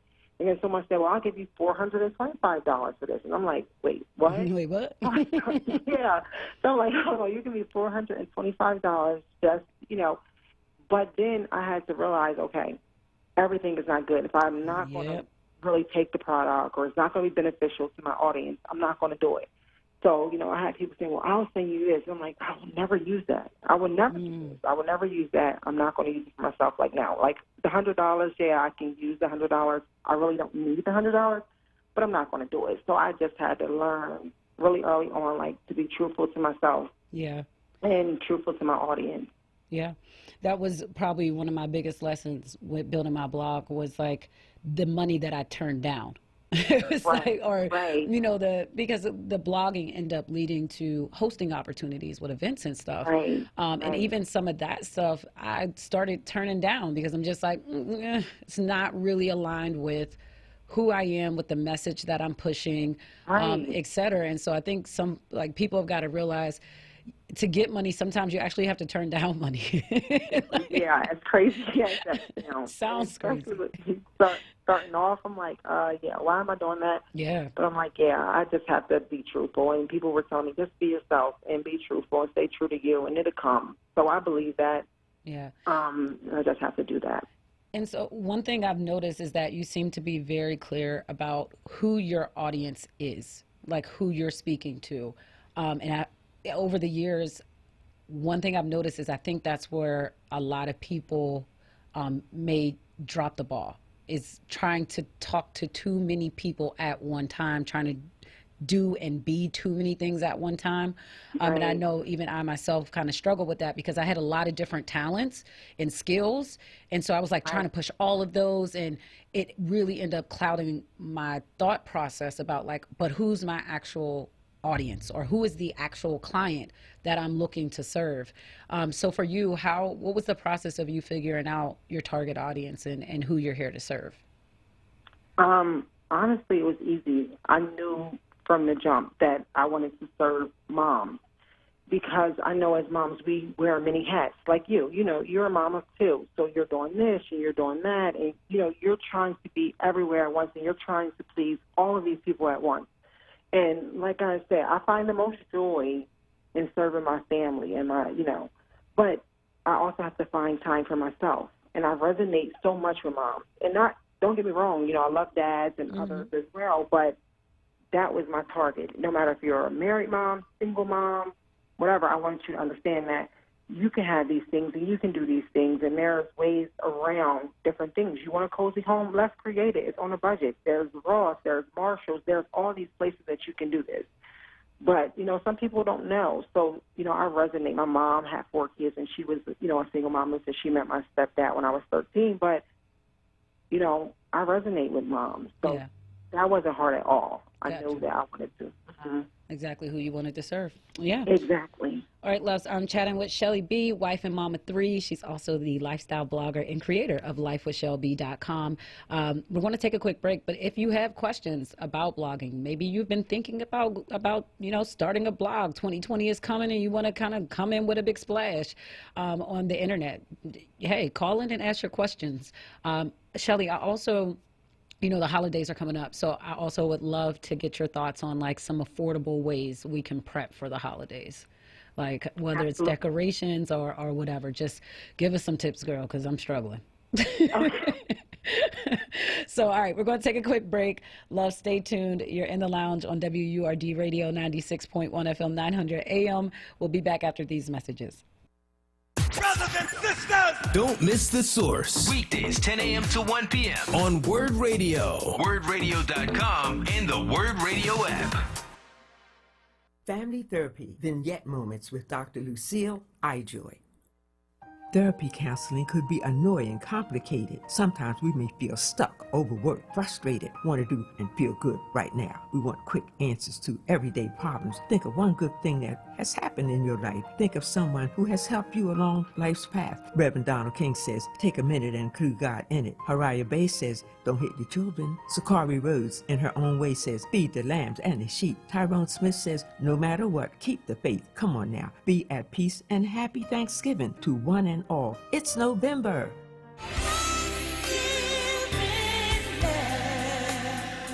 Feels like heaven. Heaven when you've been blessed. Feels like heaven.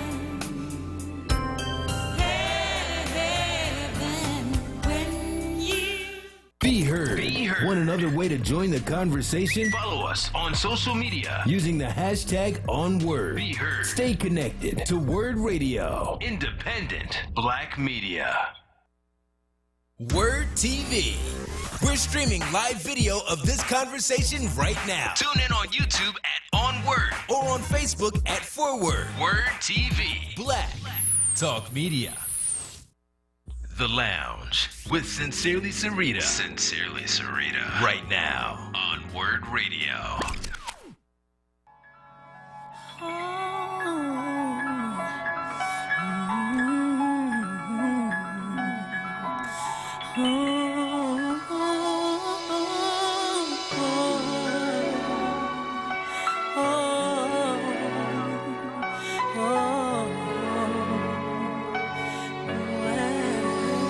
She's been down and out, she's been wrote about, she's been talked about constantly. She's been up and down, she's been pushed around, but they held her down. NYC. She has no regrets, she accepts the past. All these things they help to make she's been lost and found, and she's still around. There's a reason for everything.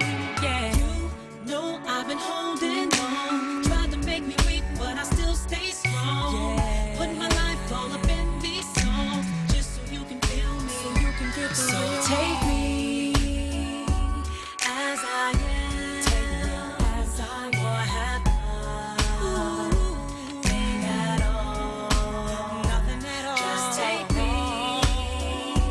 as I am. Or have nothing at all. Yeah, she's older now. Yeah, she's wiser now. Can't disguise her now. She don't need no one telling her what to do and say. No one telling her who to be. She's on solid ground. She's been lost and found. Now she answers to G-O-D. And she's confident this is not the end. Ask me how I know, 'cause she is me. Yeah. No, I've been holding on. Tried to make me weak, but I still stay strong.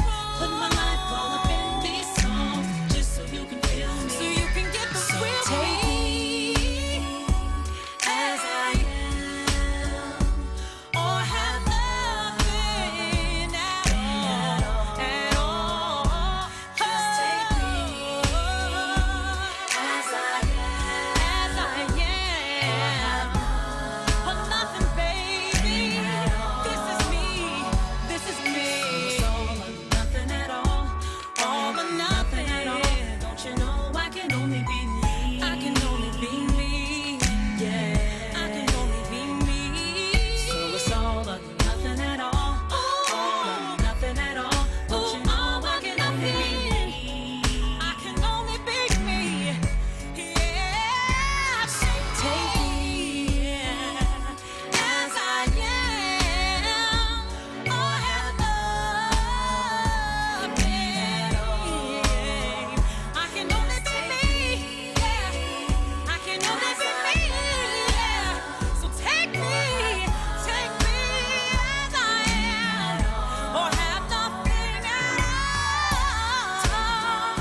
in the lounge on WURD Radio 96.1 FM, 900 AM. I just had a whole, concert in the studio. Shout out to those who are tuned in on Word TV. I have to get used to the fact that we have cameras that are now on like the entire show, and I usually have my concerts in the studio, but it's just Frosty who witnesses my concerts, and now it's Facebook fam. So when you all hear the music and you see me dancing, I'm feeling it. That was Mary J. Blige, "Take Me As I Am." I remember I used to listen to that all the time. That was my jam. So shout out to Mary J. Anywho, Women Crush Wednesday in the lounge. Shout out to all the women out there who are walking the walk, talking the talk, and empowering other women to do the same. I have been chatting with Shelly B, wife and mom of 3, and also lifestyle blogger and creator of lifewithshellb.com. So Shelly, holidays are here, pretty much. I still don't have my tree up. But I know you put yours up, I think you said by November 1st? Yes. Okay, so you clearly love the holidays, I'm guessing. The decorations? I do. Absolutely. Okay. All right. Yes, ma'am. So what theme are you going with this year? Like, what's your colors? Well, I'm doing buffalo plaid, but it's white and black. It's of emerald green and silver. Ooh. And I do have in my dining room like a pewter color, I guess you would call it. Yeah. But yeah. So how do you go about choosing your colors each year? Well, so I have Pinterest boards in the year prior to, so I'm already on my 2020 board. Right so now? I know exactly. Yes, ma'am. That's how you have to plan ahead in order to get the deals, to get the best deals.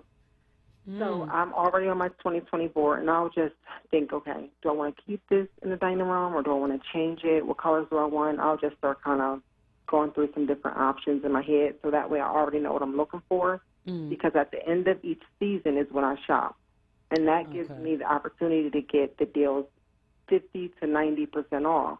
For instance, my stocking, they were $14 a piece. I waited to the end of the season, wait till they dropped to 90% off, and I got them for $1.40. Got you. Yes. You is smart. You is kind. No, but that in itself, like I that's the thing. I don't think that far ahead. Not with other stuff, yes, like business, career, like that stuff I'm thinking far ahead. But like the home decorating and all that, girl, I don't think about it until December 24th. Right. That's when I'm like, okay, we'll just use what we had last year. But that makes sense, though, in terms of saving money and budgeting in a long run. So what are some affordable ways? I mean, now that we're here, right, 2019 holiday season is here. Some folks may not have, like me, may not have planned back in 2018 for 2019 holiday season. So what advice might you give those of us out there who are now looking around and like, oh, we should actually maybe, I guess, decorate? Where are the deals at? Like, what should we do? So there are 3 stores that I'm going to recommend that is always having deals. No matter what the week is, no matter what the day is, they always have deals and they always have coupons. Hobby Lobby, if you have one around you, Joann's, and Michael's. Okay. Those are the stores, no matter what, you can get deals. Like right now, Joann's has 60% off of their holiday items. So if you have not bought anything for the holidays, check them out because they have the best deals when it comes to the end season at the moment. Now, if you want to wait or you already have things and you're thinking about switching it up next year, just wait because you can get up to 90% off at these stores. Okay. So Hobby Lobby, which I don't think we have that in Philly, but Joann's and Michael's I know we definitely have up here. So that helps because I can work with 60% off, especially, I can make that work. Yes. All right. And so let folks know, where they can find you at, follow you at, all of that good stuff. So you can find me at the blog Life with Shelly B, and that's CHELLEB.com. I'm on Instagram, Life with Shelly B. I'm also on Like It to Know. That is an app where you can shop all of my home decor and my fashion, and I'm Life with Shelly B there. I'm also an Amazon influencer, same name, Life with Shelly B. I make it easy all across the board. Life with Shelly B. You can find me at Instagram. Like It to Know, Amazon, and the blog. Okay, there we have it. And I usually ask guests, to give their Dub C Dub message to all the women who are listening, moms who are listening, etc. So what would your Women Crush Wednesday message be to all of the ladies out there who are listening? Good, better, best. Don't never let it rest until your good is your better, as your better is your best. That is my message that has been with me since I probably was 10 years old and I used to step for the center city. Don't never let it rest, no matter what, because there's so many things out here that women want to do, but they feel like, oh, I can't do it. I don't have enough time. Don't let it rest, because I felt the same way. That's a good message. I'm gonna let that sink in my spirit. Yes. All right, Shelly, thank you so much for joining us in the lounge. Thank you, Sarita. I appreciate it. Of course. And good luck on everything, and congrats again on lifewithshelby.com. Thank you. All right, loves. So in case you missed it, we've been doing ticket giveaways. We got discounts. We got membership deals popping, all types of stuff, right? Like clearly this holiday season, Santa didn't come a little early. So again, shout out to Gregory, who won a family 4-pack of tickets to go to Universal Circus this Sunday at 6:30 p.m. I'm giving you a heads up now, okay, y'all? Tomorrow, during the 7 p.m. hour, we're going to do our final giveaway of our family 4-pack tickets. So make sure you're tuned in during the 7 p.m. hour. Y'all know we do first come, first serve. So be ready to call in so that you can win your family 4-pack ticket. And so congrats to the winners for this week thus far. If in the event you are not a winner of that family 4-pack, no worries. We have a discount code. It's WORD HOT DEAL. WURD HOT HOT deal DEAL. So WORD HOT DEAL. You can use that when purchasing your Universal tickets. It's for various shows. You get a discount. If you don't know, the circus is running from November 14th, that's tomorrow, through December 8th. Okay, so if you say you want the WORD HOT deal, you'll be able to purchase discounted tickets while they last. Okay, so just making sure y'all know about the hookup. Okay, because we got it. We got it if you need it. But that aside, we also have a really exciting membership offer that's going on. And so if you start or renew your Forward membership during the month of November, you get a free copy of the new Harriet Tubman book, She Came to Slay, The Life and Times of Harriet Tubman.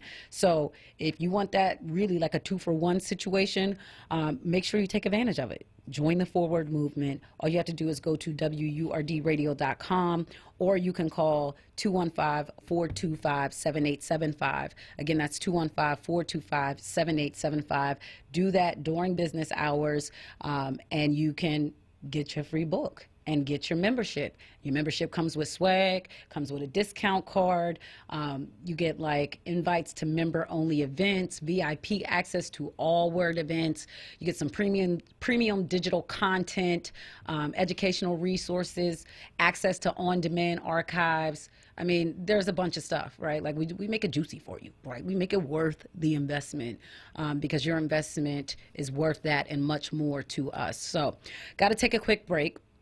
But in case you missed the question of the day, I want to know, how have you leveled up, personally or professionally, this year? How have you leveled up your life this year?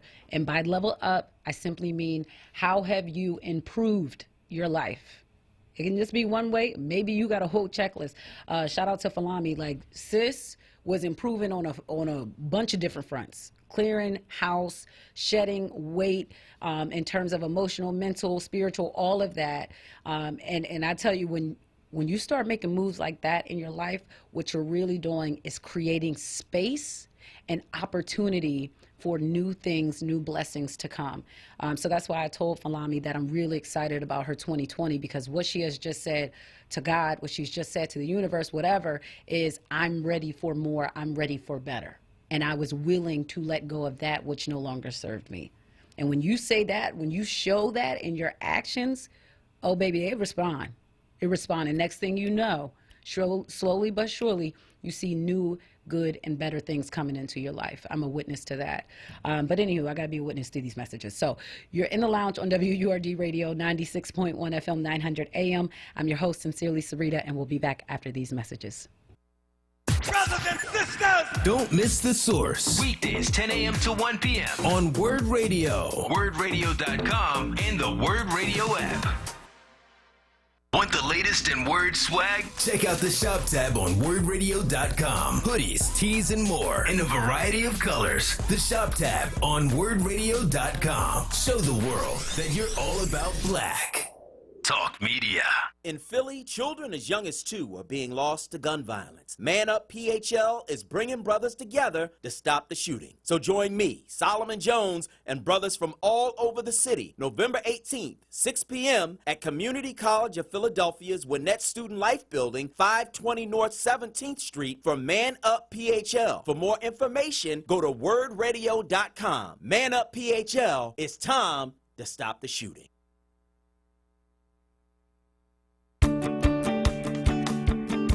My mom is stronger than anyone I've ever known. Growing up when life got hard, her strength helped pull us through. Even after her heart failure diagnosis, she remained stronger than ever. My family's support keeps me strong. Together, we're rising above heart failure. Heart failure doesn't have to steal your strength. For simple steps you can take to help prevent, improve, or manage heart failure, go to riseabovehf.org. Why is Connor having trouble focusing in school? Having trouble finding Connor's middle school? Would you like directions? No, why is Connor having trouble focusing in school? Finding lowest airfare to Istanbul. No, I'm tired of fighting with him over homework. Home, walk, restaurant. Need a review? No, I need help. He's very smart, but his mind wanders. He's disorganized. I think I understand. Oh, good. Finding best potatoes for French fries. No! Russet, fingerling, Yukon Gold. Why don't you understand me? Sorry, I was trying to show how Connor feels every day. Frustrating, isn't it? Redirecting to understood.org. For the 1 in 5 kids with learning and attention issues, this is what life can feel like. Explore understood.org, a free online resource about learning and attention issues, designed to help your child thrive in school and in life. Understood.org, because understanding is everything. Brought to you by understood.org and the Ad Council. Drive in with Solomon Jones. Drive home with Charles Ellison. This is WURD Radio, 96.1 FM and 900 AM WURD. Philadelphia, independent black media. WURD TV. We're streaming live video of this conversation right now. Tune in on YouTube at onWURD or on Facebook at ForWord. WURD TV. Black Talk Media. The Lounge with Sincerely Sarita. Sincerely Sarita. Right now on WURD Radio.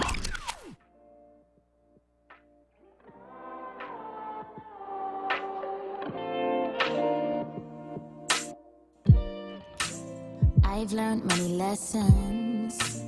Count on all your blessings. Make a good impression always. Baby, you're impressing always. Say no to the yes man, 'cause they're the ones that don't question how you're feeling week to week. They don't give a fuck about you or me, so smile for the camera, always looking right at ya. No, there's no time to be sad. There ain't ever space for that. No, there is not a place for that here. But no pressure, dear. Be patient, you'll have your year.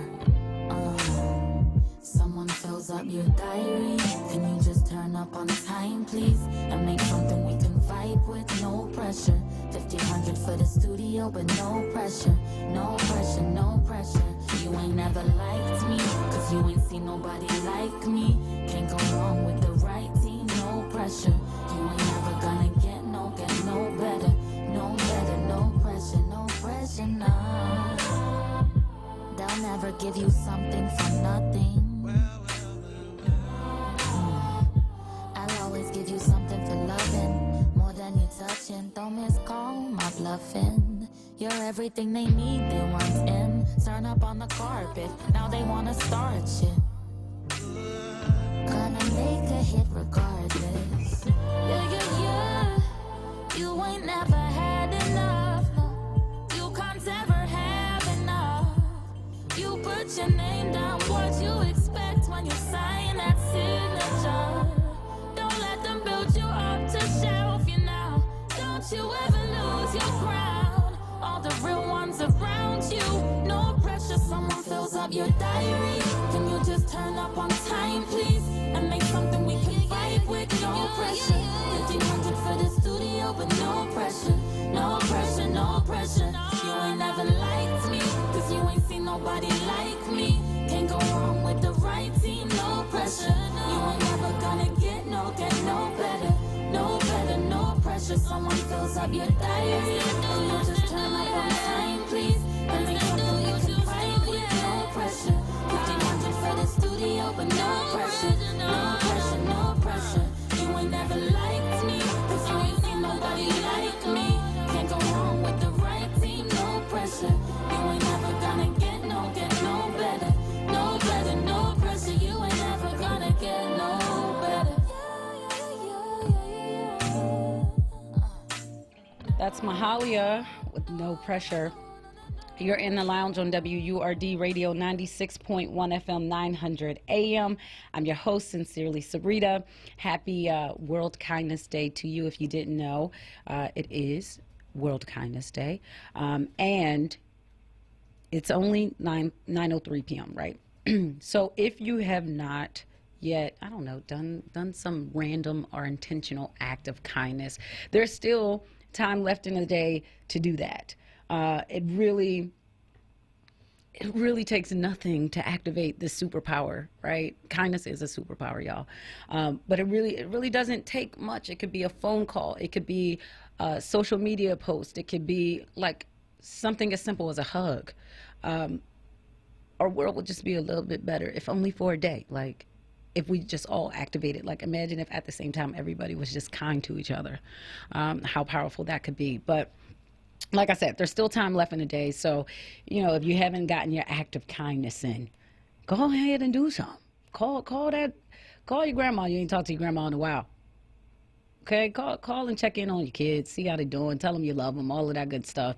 Whatever it may be. Maybe it's a friend you haven't talked to in a while. You know, with friendships, it's not that, you know, that you're not friends. Life just happens and you're moving and you're shaking and all of that good stuff. So call and check in on them. Take a few seconds. Let them know. You can start off the conversation by saying, I don't have a lot of time, but you were on my heart. You were on my mind. And I just wanted to call and check on you, tell you I love you. I hope all is well. Okay, you know, something as simple as that can just brighten someone's day, lighten someone's load, you know. Anywho, got to get ready to welcome my final guest of the evening. Our question of the day, right, was tied to leveling up. How have you leveled up personally or professionally this year? If you do want to call in to chime in on that, the number is 215-634-8065. Again, 215-634-8065. That's the hotline.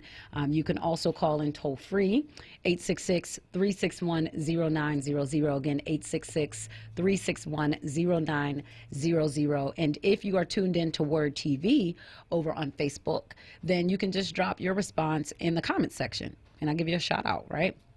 But yeah, it's about leveling up. That's what our conversation is about.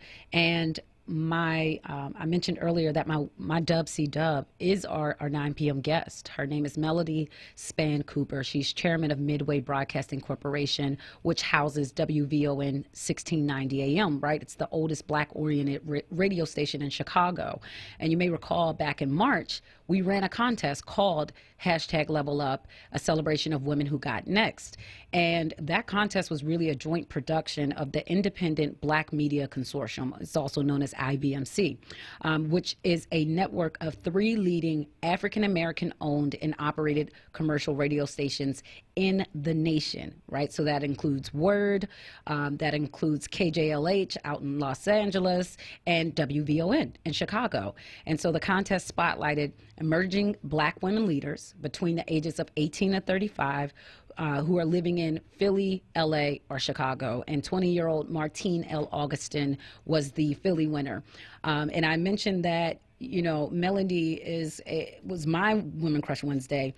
Just because in reading and learning more about her, I'm like, sis, got it going on. Okay, like she's the titles, all of that stuff. She's just got it going on. So it's really an honor and a privilege to welcome Melody to the show. So Melody, welcome to the lounge.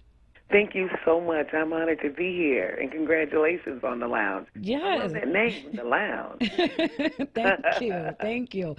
So I told folks a little bit about you because I read through your bio and just, you know, poked around a bit on the internet. I'm like, oh my gosh, this woman is a powerhouse, amazing. But I don't want to give all of that away. Like let folks know in your own words who you are and what you do. Well, thank you for this opportunity. So I am a second-generation owner of the only African-American owned and operated broadcasting company in the Chicago area. I am the daughter of a legendary disc jockey who, in Chicago, went on to own the company that he initially worked for. And because of that great privilege, I was able to grow up in the radio business, right? And so I've been at my family's business since I was 15 years old, which is a very long time. And just to put it in context, back in the day when radio, radio for African Americans was real radio. I mean, when the personalities ruled the airwaves, and they were able to give directives to the people, not only in Chicago but in Detroit, Philadelphia, and all these urban areas where African Americans were just making tremendous gains. You know, my dad was one of them. But interestingly enough about him, outside of him being on the radio, he was an entrepreneur. And an entrepreneur in a really weird way, not weird, but creative way. So he was a concert promoter. And so in Chicago, which, you know, of course, the Great Migration brought so many African Americans to Chicago. My dad was a disc jockey at midnight. And from midnight to 4 a.m. in the morning, he had the #1 radio show in Chicago. Wow. But during the day, he would give concerts at a place called the Regal Theater, which if you think of New York and you think about the Apollo, that was our Regal. And there he brought the Jackson 5, and he brought Jackie Wilson and the Motown Review, and he actually was the person, if you look at old pictures, crowned Aretha Franklin the Queen of Soul. And they were lifelong friends because of that. Wow. But because of who he was in Chicago, it provided my family just an incredible platform. And with him owning this radio station and me being, you know, this young teenager that was very rambunctious and loved everybody and people I shouldn't love, one of the ways that he kept me distracted was to make me go to work with him, right, at the radio station. Keep him busy. Yes, keep him busy. And it just became my life. And so I'm earnest in it. I've worked every job there is to work at a radio station. So I have a great appreciation for what you're doing, for your craft, and that's what gets me up tonight to say, absolutely, I'm going in the lounge tonight. I am going in the lounge tonight. And I appreciate you. And I mean, just such a legacy that you stand on. I don't know, it was interesting to learn that I believe you hold a bachelor's of science in criminal justice. Yeah, what is that about, right? And I was like, wait a minute. I was like, I don't know what I was expecting. I don't know. I thought maybe communications or journalism. But I was like, oh, wait, criminal justice. Right, I did too. Yeah, what made you go for criminal justice? Thanks for asking that. So my dad being who he was, I really wanted to be a journalist. And he just refused to pay for a degree in journalism for me. You know, he did not look at that. He was a serial entrepreneur. And he felt that a law degree or a business degree would best suit, you know, his plans for me. Interesting, right? His plans for me. But I had no interest in being a lawyer or running his business back then, right? I wanted to be a journalist.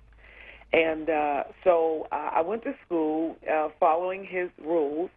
And let me just share this story with you. I was in the business school at Loyola University here in Chicago. And I went in a class one night, and the teacher says, the test, we just all bombed the test. And I don't know how old you are, but they used to institute this thing called the bell curve. Mm-hmm. Yep. And the bell, you know what the bell curve Yep. is, right? The bell curve is your scores are so low. At some point, the lowest score has to be 100. Right. So he went on to say, and this was his exact words. He said, 2 of you are so dumb that one of you got a 16 and the other one got an 18. Oh, so Lord. I want you to know tonight I did not get the 16, but I got that 18. And I immediately got up and I walked out, right? So I'm a junior now in the business school at Loyola, and I'm looking at, this runway, and I'm saying to myself, there is no way that you are flunking these classes like this and you're going to get out of here in 4 or 5 years. And so I switched to criminal justice to make Dad believe that I was going to get a law degree, and none of it happened, That's what we settled on, and I talk about in the book on settling. Yeah. Parents have to allow children the opportunity to chart their own course, and no matter how well-meaning we are in that, if you see a child who is not interested in, becoming the heir apparent to your business, you got to allow them to live their lives. Yeah. And while it eventually got back to that for me, that was not my intention. And I'll be honest, I would have been a better student, and I would have, I think, been even probably more a leader had my parents allowed me to find my own rhythm in it. Yeah. And I think one reason they didn't is, they come from the South where education didn't come easy. Mm-hmm. And so my dad had means, and what do successful African Americans do? But want to send their children to school and provide a better lifestyle than they did. Yeah. And so that's the lesson in that. Yeah. You mentioned failures, right? And flunking, and I love when folks talk about their failures because, like someone will look at your resume, right? Your professional affiliations, like, she's the commissioner of the Illinois Liquor Control Commission and vice chair of the Illinois Broadcasting Association, and they see these titles and these positions of service and don't realize, like, I didn't just win my way into the space. Like, I fell forward. Mm-hmm. So what has failing kind of taught you about success and building it? Oh, well, that's where the growth is. I mean, you got to fail. Isn't that crazy? Yeah. Isn't it crazy that I would say, but you got to fail. If everything in your life just went hunky-dory, there is no growth there. And, I mean, in the valley is where I got my greatest lessons, right? Mm. And so, I have all of these wonderful titles and all of this civic work that I've done, but it's come with a price. Mm. It's come with people understanding that, through those lessons, I've built 3 pillars that I think are so important for all people: intention, integrity, and commitment. I got it all from being in the valley, right? And so I lead with that. And in a city like Chicago, which I don't think is much different from Philadelphia, life and advancement becomes more about who you know than what you know, right? And so I look at my degree in criminal justice and be like, where does this fit in this puzzle? Where it may not, but it was my it was my means to an end as I settled, right? Mm. But it was the pieces to the puzzle. It was the quilt that I sewed as I built real relationships and that I networked in places that I was allowed to go. And I showed up in full integrity and letting people know what I wanted and asking for things that I wanted. I'll share a great story with you about my appointment to the Illinois Liquor Commission, which is a great story, and I love to share this with people.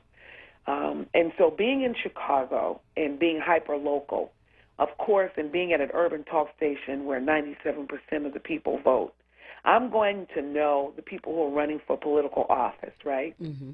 And so when the present governor, J.B. Pritzker, who's there now, when he ran for office, well, I knew J.B. before he ran for office. He's one of the biggest families in terms of Chicago and philanthropy and richness. I mean, it's not like he needed that job, right? Mm-hmm. And so when he decided to run, and I'd known him before, and he asked me to be part of his team, they had actually appointed me to another board, but it was a prestigious board, but it was a free board. Mm. And I had reached a time in my career where I had decided that I had done enough for free. Mm. I had done enough for free. And so when they called me to ask me to be on this board, I told them, and I was very honest, and I want people to listen, and I want you to listen to this. I told them, I said, I'm so appreciative of this opportunity, but I'm going to humbly decline. And the young lady was so shocked because this board, people would love to be on this particular board he asked for. And they asked why. I said, because I'm at a point in my life where I want to be paid to be on a board. I think I've done, enough of the civic work, and I've worked for free, and I've done great work. And I've just reached a point in my life where not only do I want, to be awarded financially, but I deserve to be. Mm. And if you can find something in that space, I'd be open to do it. But my answer right now is no. And the power of no, when people are offering you something, it was so powerful. The woman was stunned. And I kept going back to her and saying, I hope you understand this. And she was a younger Latina sister, and she said, I really do, and I so appreciate you being bold enough to do it, But you get to this point, and you have to know your worth, and you have to know what you really want. And what you really want, which goes back to my dad and trying to help me, become a lawyer or a business person, get a law degree. Not what I really wanted. Mm. And when you tap into those things you really want and you're earnest and honest with you, nothing but great things can happen because of it. Yeah. And so that's what I did, and I got this wonderful appointment, which I absolutely love. Absolutely love serving the state of Illinois in this capacity. Yeah, I'm 31, and oh wow, girl, 31. That's a good year. Is it? Wait, tell me why it's a good year. It was a good year for you? Yeah, absolutely. 30. So I write about this in my book, The Girlfriend's Guide to Closing the Deal. Why 30 is good is because you are old enough to know the real deal and still young enough to make mistakes and get over them, right? So when I was 30, my dad had made me president of our company, and I was green as a cucumber.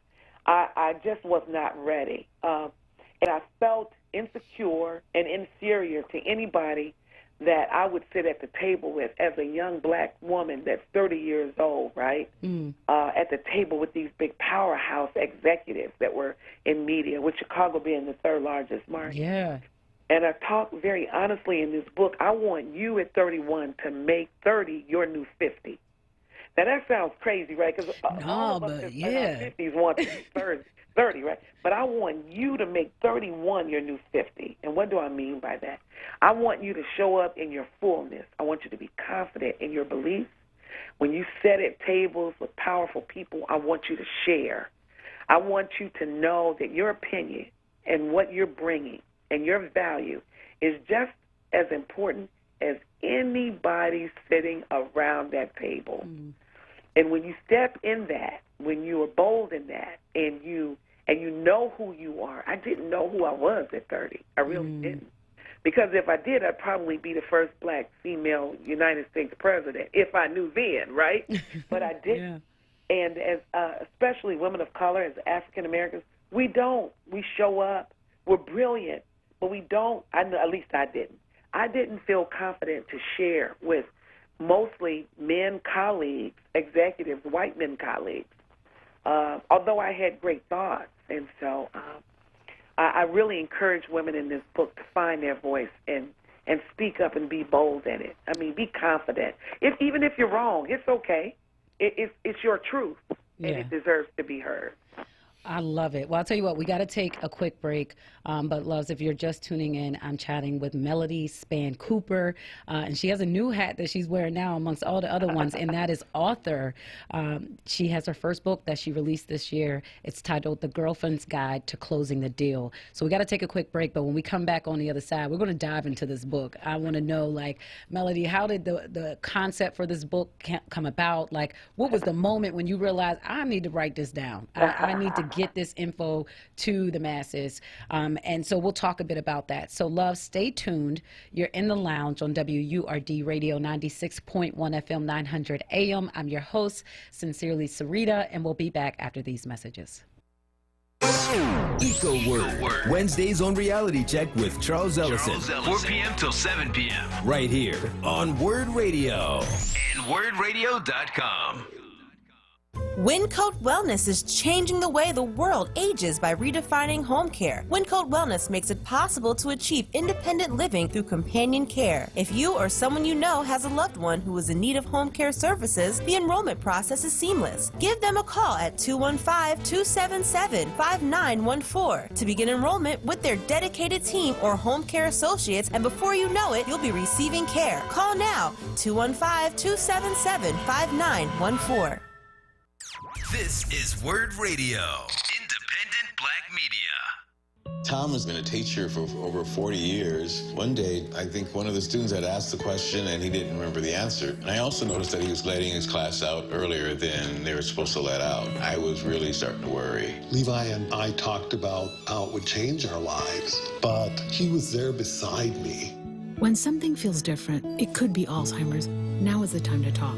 Visit alz.org/ourstories to learn more. A message from the Alzheimer's Association and the Ad Council. Dave, what are you doing? Just sending a gift to Dave 2037. Who? Me in the future. I save a little money from every paycheck as a gift to Dave 2037, so he can spend it on things like anti-gravity boots or a hologram Doberman, something cool like that. I think Dave 2037 deserves it. He worked hard. What are you getting Steve 2037? I guess I was thinking Steve 2037 would just fend for himself. Well, all right, but don't expect to be borrowing my anti-gravity boots. You want to have money in your future? You got to start saving now. Putting some money from every paycheck into a savings account or contributing to your 401k can make a big difference later. Put away a few bucks, feel like $1 million. For free ideas and easy ways to save, go to feedthepig.org. That's feedthepig.org. Hey, let's just hope Steve 2037 doesn't get his hands on a cold time machine, because he is going to come back here and knock some sense into you. This message brought to you by the American Institute of Certified Public Accountants and the Ad Council. Word TV. We're streaming live video of this conversation right now. Tune in on YouTube at onWURD or on Facebook at Forward. Word TV. Black Talk Media. The Lounge with Sincerely Sarita. Sincerely Sarita. Right now on Word Radio.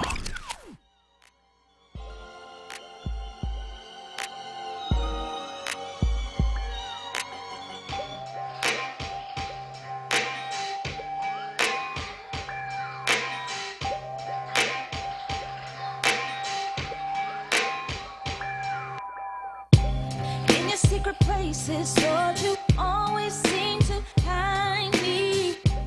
Far from the cares of the world, no matter what I've done. You're the only one that I could trust to safely lead me. So lead me, Lord, go on and let me say, sweeter to me than you've ever been before. Yeah. An open door, Lord, ready for you to show me how to love no matter what, and show me how to give this kind of love you're speaking of. The never-ending mercy and your grace we all know. 'Cause every day you show this kind of love no matter what. When I'm in your presence, I can feel your arms around me. So I lift your name on high so you can crown me with your glory, Lord. Just let it fall upon us and lead us, Lord.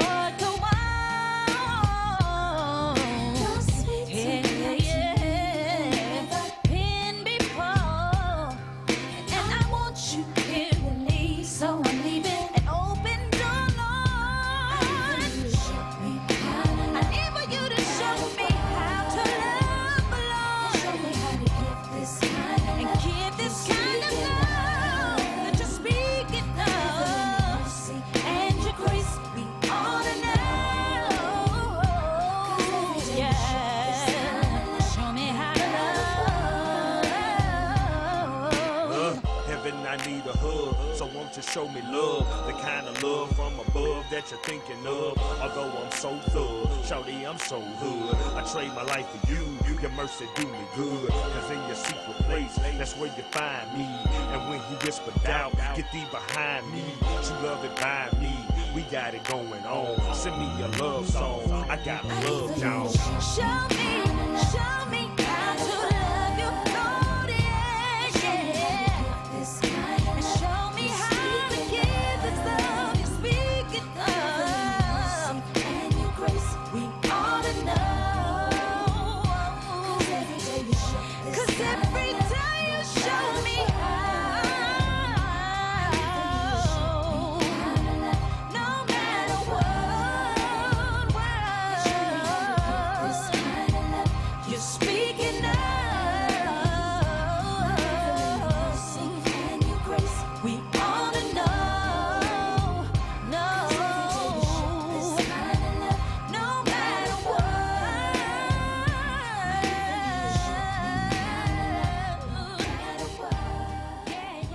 You're back in the lounge on WURD Radio 96.1 FM 900 AM.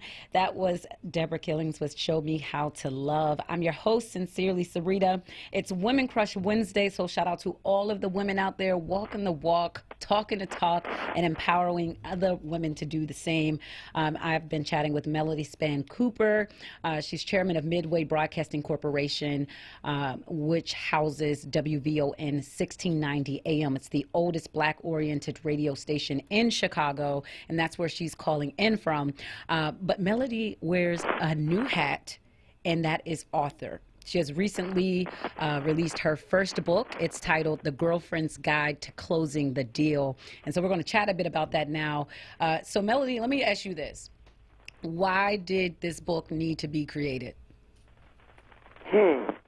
Well, despite the fact, Sarita, that all of us has a book in us, every last person. You know, people will look at you and say, "Oh, who do you think you are? I mean, why would you think you need to write a book, right?" And everybody has a book in them. This book needed to be birthed right now for me because, you know, as I mentioned earlier, I'd been in my family's business since I was 15 years old. Second generation owner, right? And I needed to find out who I was outside of my dad's legacy. That becomes so important, and I struggle with that. I mean, I knew I could carry it on, and I'd been doing a pretty decent job of doing that. But who was I? Who was Melody? Right? And this book helped me figure that out, and it was one of the most powerful exercises I could have ever done, because despite how it lands on people, which you know, women have really been enjoying this book, thank God, but despite that, I needed to prove to myself, I needed to step outside of myself to see who I really was. And when I finished it, I liked this girl, you know, and so it's like a girl who writes a book, you know, or who sings a song, who writes a song, and it lands and it means something to people. Because books have to be more than about you. They have got to mean something to the universe, and I think for women, not just black women, but women in general in business and entrepreneurship, this book, it resonates. And so I think that was why it had to be birthed and why I delivered it. Yeah. When did you know that it was time to take that step to figure out who Melody is and to do it in this way? Yeah, that's powerful. So I think it's a series of things. So this book actually came from a speech that I did.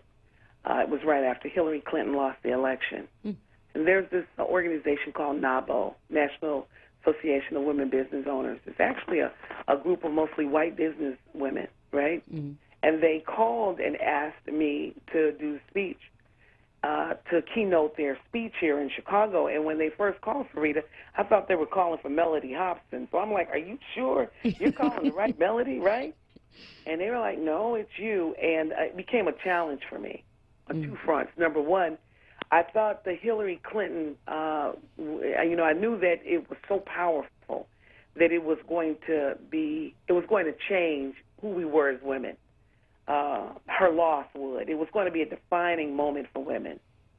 But secondly, I knew that it was a time of disruption. And for a businesswoman, for entrepreneurs, we look for disruption. We expect disruption, right? And so when they called to ask me to do this, check this out. I had never keynoted a speech in front of 1,000 white women. You know, so that was a challenge. I mean, you know, I can go on the south side of Chicago and the west side, and I own those, you know.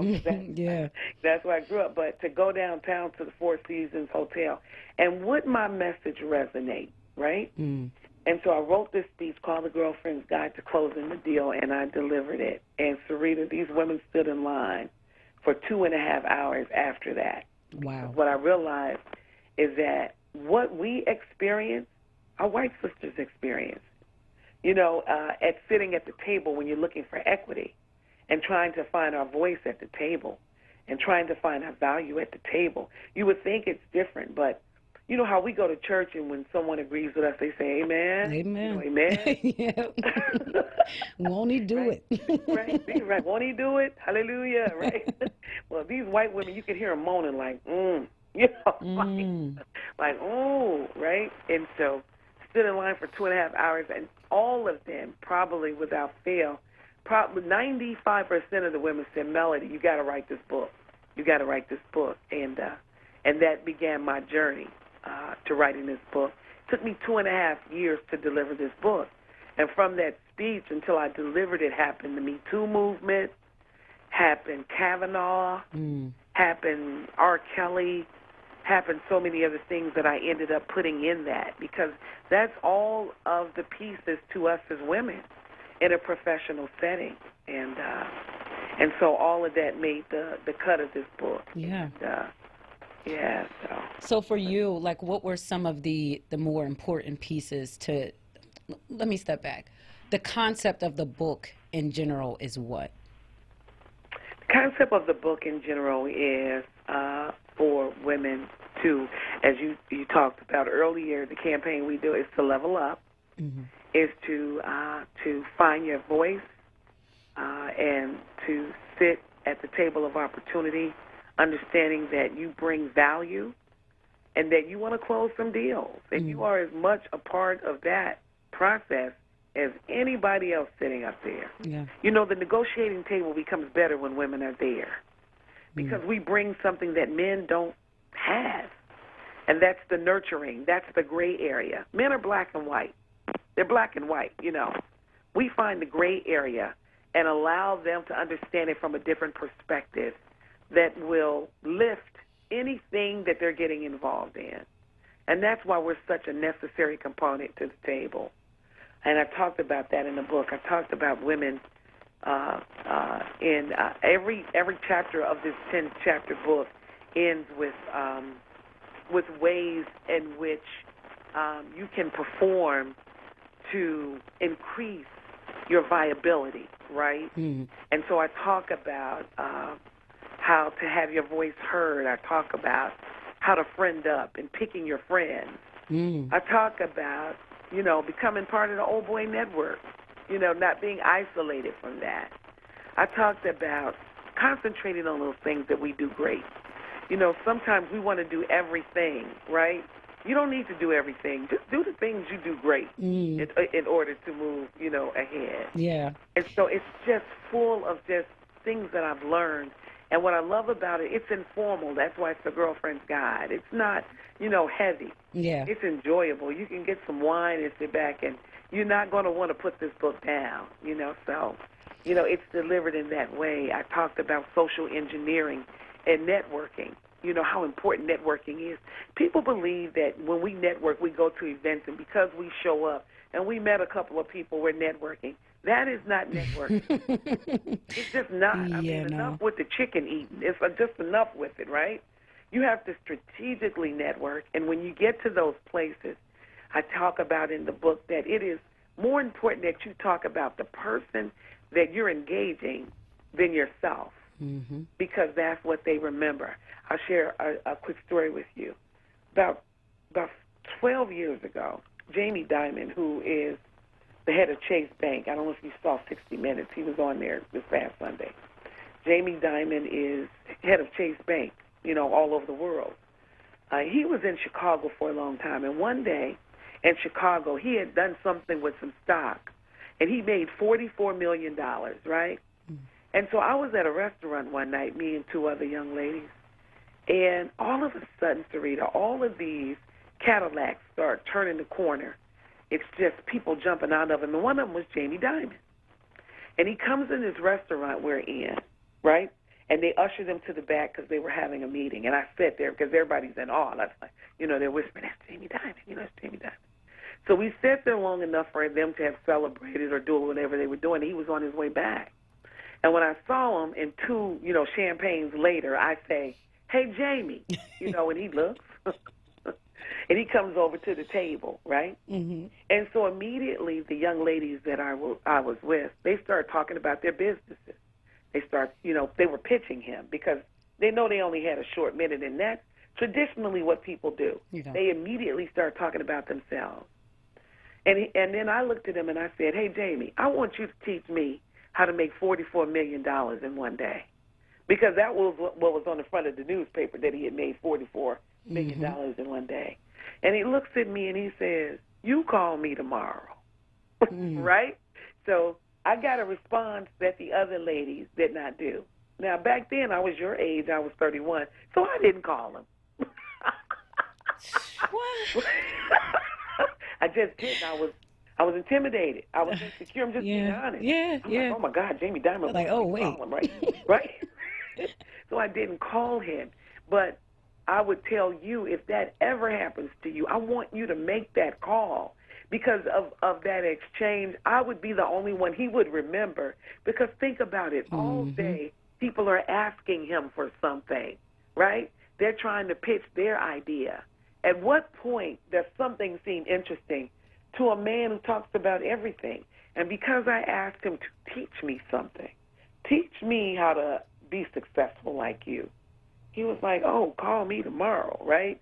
And so that is, I talk about that in the book, effective networking, not just showing up for the dinner and, walking around and being in the room, but strategically picking those people out and thinking about what kind of impression you want to leave with them so that your next occurrence, you get to talk about what you want to talk about.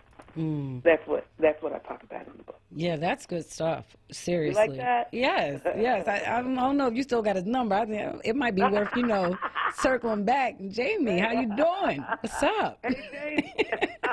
Remember me?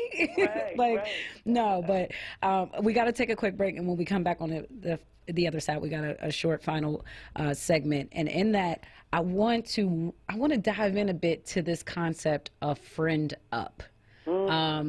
Because I think specifically for women, friendship, sisterhood, like that's a thing, right? Yeah, But hearing friend up, I feel for some people might be a bit intimidating because I think what immediately may come to mind or the adverse reaction is that's using people. That's not really friendship.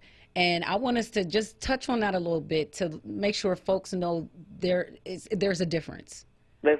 Yeah, so we can chat on that, and then, we do shameless plugs around here. So we telling these folks to get this book to support and all that stuff. That deal. We can close the deal, girl. Right. All right, so taking a quick break, I'm chatting with Melody Span Cooper, chairman of Midway Broadcasting Corporation. You're in the lounge on WURD Radio, 96.1 FM, 900 AM. We'll be back after we pay these bills. Get your money straight. Get my money right. With Solomon Jones and Akbar Hassan. Fridays on Wake Up with Word. 7 a.m. till 10 a.m. Hosted by Solomon Jones. Exclusively on Word Radio. 96.1 FM and 900 AM WURD. Streaming live on wordradio.com and on the Word Radio app. Celebrate the life and legacy of jazz icon Art Blakey on November 16th with Messenger Legacy. The Annenberg Center brings together multiple generations from the Jazz Messenger's 200-plus alumni to pay tribute to Art Blakey and the jazz legacy he created. Led by drummer Ralph Peterson and featuring Bobby Watson, SCA, Brian Lynch, Bill Pierce, and Zakai Curtis. See Messenger Legacy on November 16th at the Annenberg Center. Get tickets at annenbergcenter.org. Support independent black media and join the 4Word movement now at 215-425-7875 Or visit wordradio.com. Want the latest in Word swag? Check out the shop tab on wordradio.com. Hoodies, tees, and more in a variety of colors. The shop tab on wordradio.com. Show the world that you're all about black. Talk media. Word TV. We're streaming live video of this conversation right now. Tune in on YouTube at onWURD or on Facebook at 4Word. Word TV. Black Talk Media. The Lounge with Sincerely Sarita. Sincerely Sarita. Right now on Word Radio.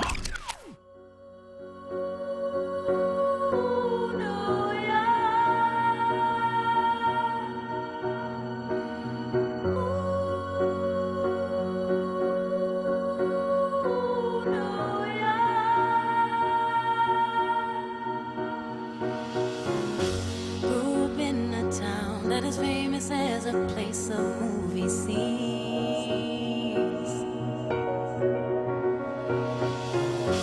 Noise is always loud, there are sirens all around, and the streets are mean.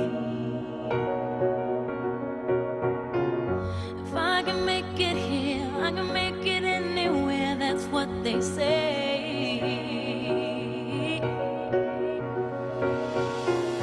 See my face in lights, on my name a monkey's found down on Broadway. Even if it ain't all it seems, I got a pocket full of dreams, baby, I'm from New York. Concrete jungle where dreams are made of. There's nothing you can't do. Now you're in New York. These streets will make you feel brand new. Big lights will inspire you. Hear it for New York, New York, New York. On the avenue, there ain't never a curfew. Ladies work so hard.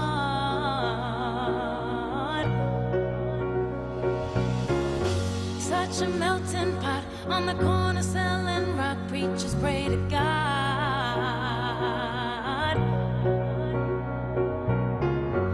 And the gypsy cab takes me down from Harlem to the Brooklyn Bridge. That's Alicia Keys with Empire State of Mind. You're in the lounge on WURD Radio 96.1 FM 900 AM. I'm your host, Sincerely Sarita. It's Women Crush Wednesday. And I am chatting with my Dub-C-Dub Melody Span Cooper, chairman of Midway Broadcasting Corporation and new author of the Girlfriend's Guide to Closing the Deal.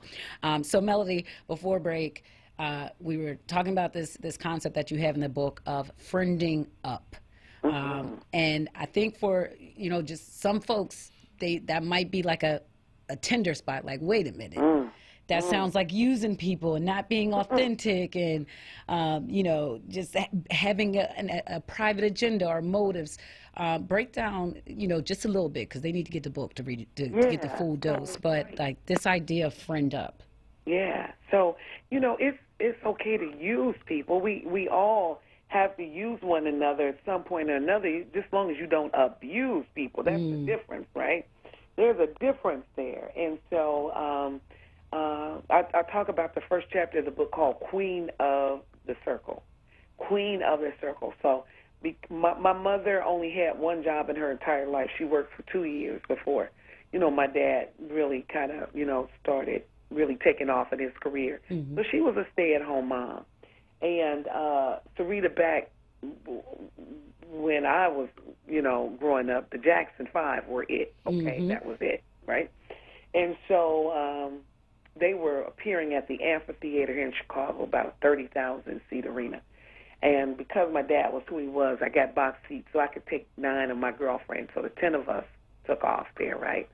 And, of course, I had the tickets, so my mother took us to dinner. I mean, we did the whole you were the kind plug. of thing, right? Oh, my girl, because Michael Jackson was my man. Okay?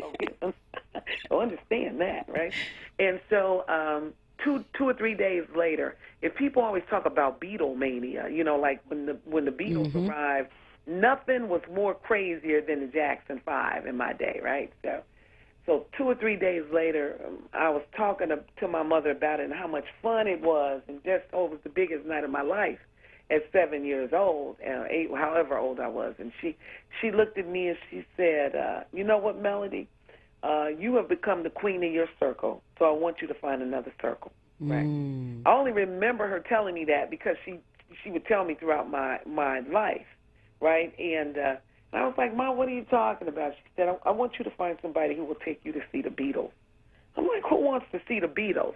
But what Mom was really saying, and what she continued to say out throughout my life was, you get in these circles where people will look up to you because of what you have and who you know and who you are, right? And that can become a very stagnant space in your life. It can be draining. People pull on you. They always want you to do things. So she always told me, position yourself at the bottom rung so that you can grow, right? So you can grow. And so I've always, not intentionally, I guess I have intentionally, but not in a bad way. I think my friends find great value in me because I give as good as I get, right?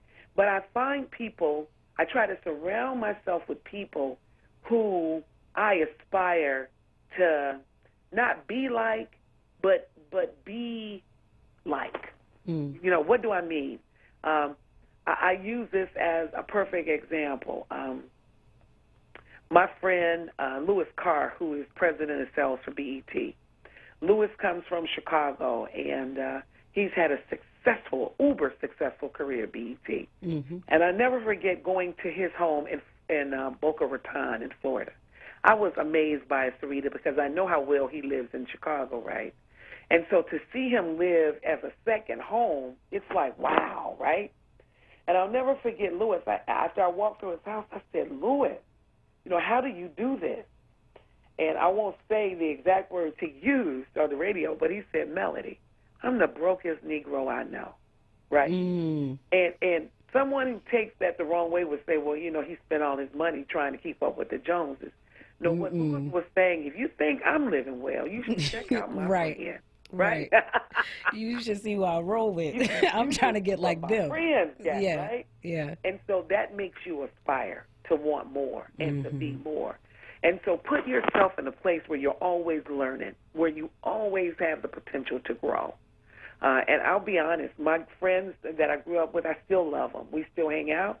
But those are not the people who, I surround myself with, who feed me, who make me want more, who I share my dreams and my aspirations with. And they say, hey, you know what, I want to hook you up with this person, Melody, because, you can write. I know this literary agent who might help you get this book out. You follow me? Yeah. You want to be at a place where you are learning and growing and being assisted versus always assisting and helping someone else grow. There's a place for you there, but keep yourself always moving in motion of upward mobility. But you always have to be leveling up, right? Yeah. But be authentic in it. People know when you're being phony and they don't want you around. Be authentic in it. Give as good as you get.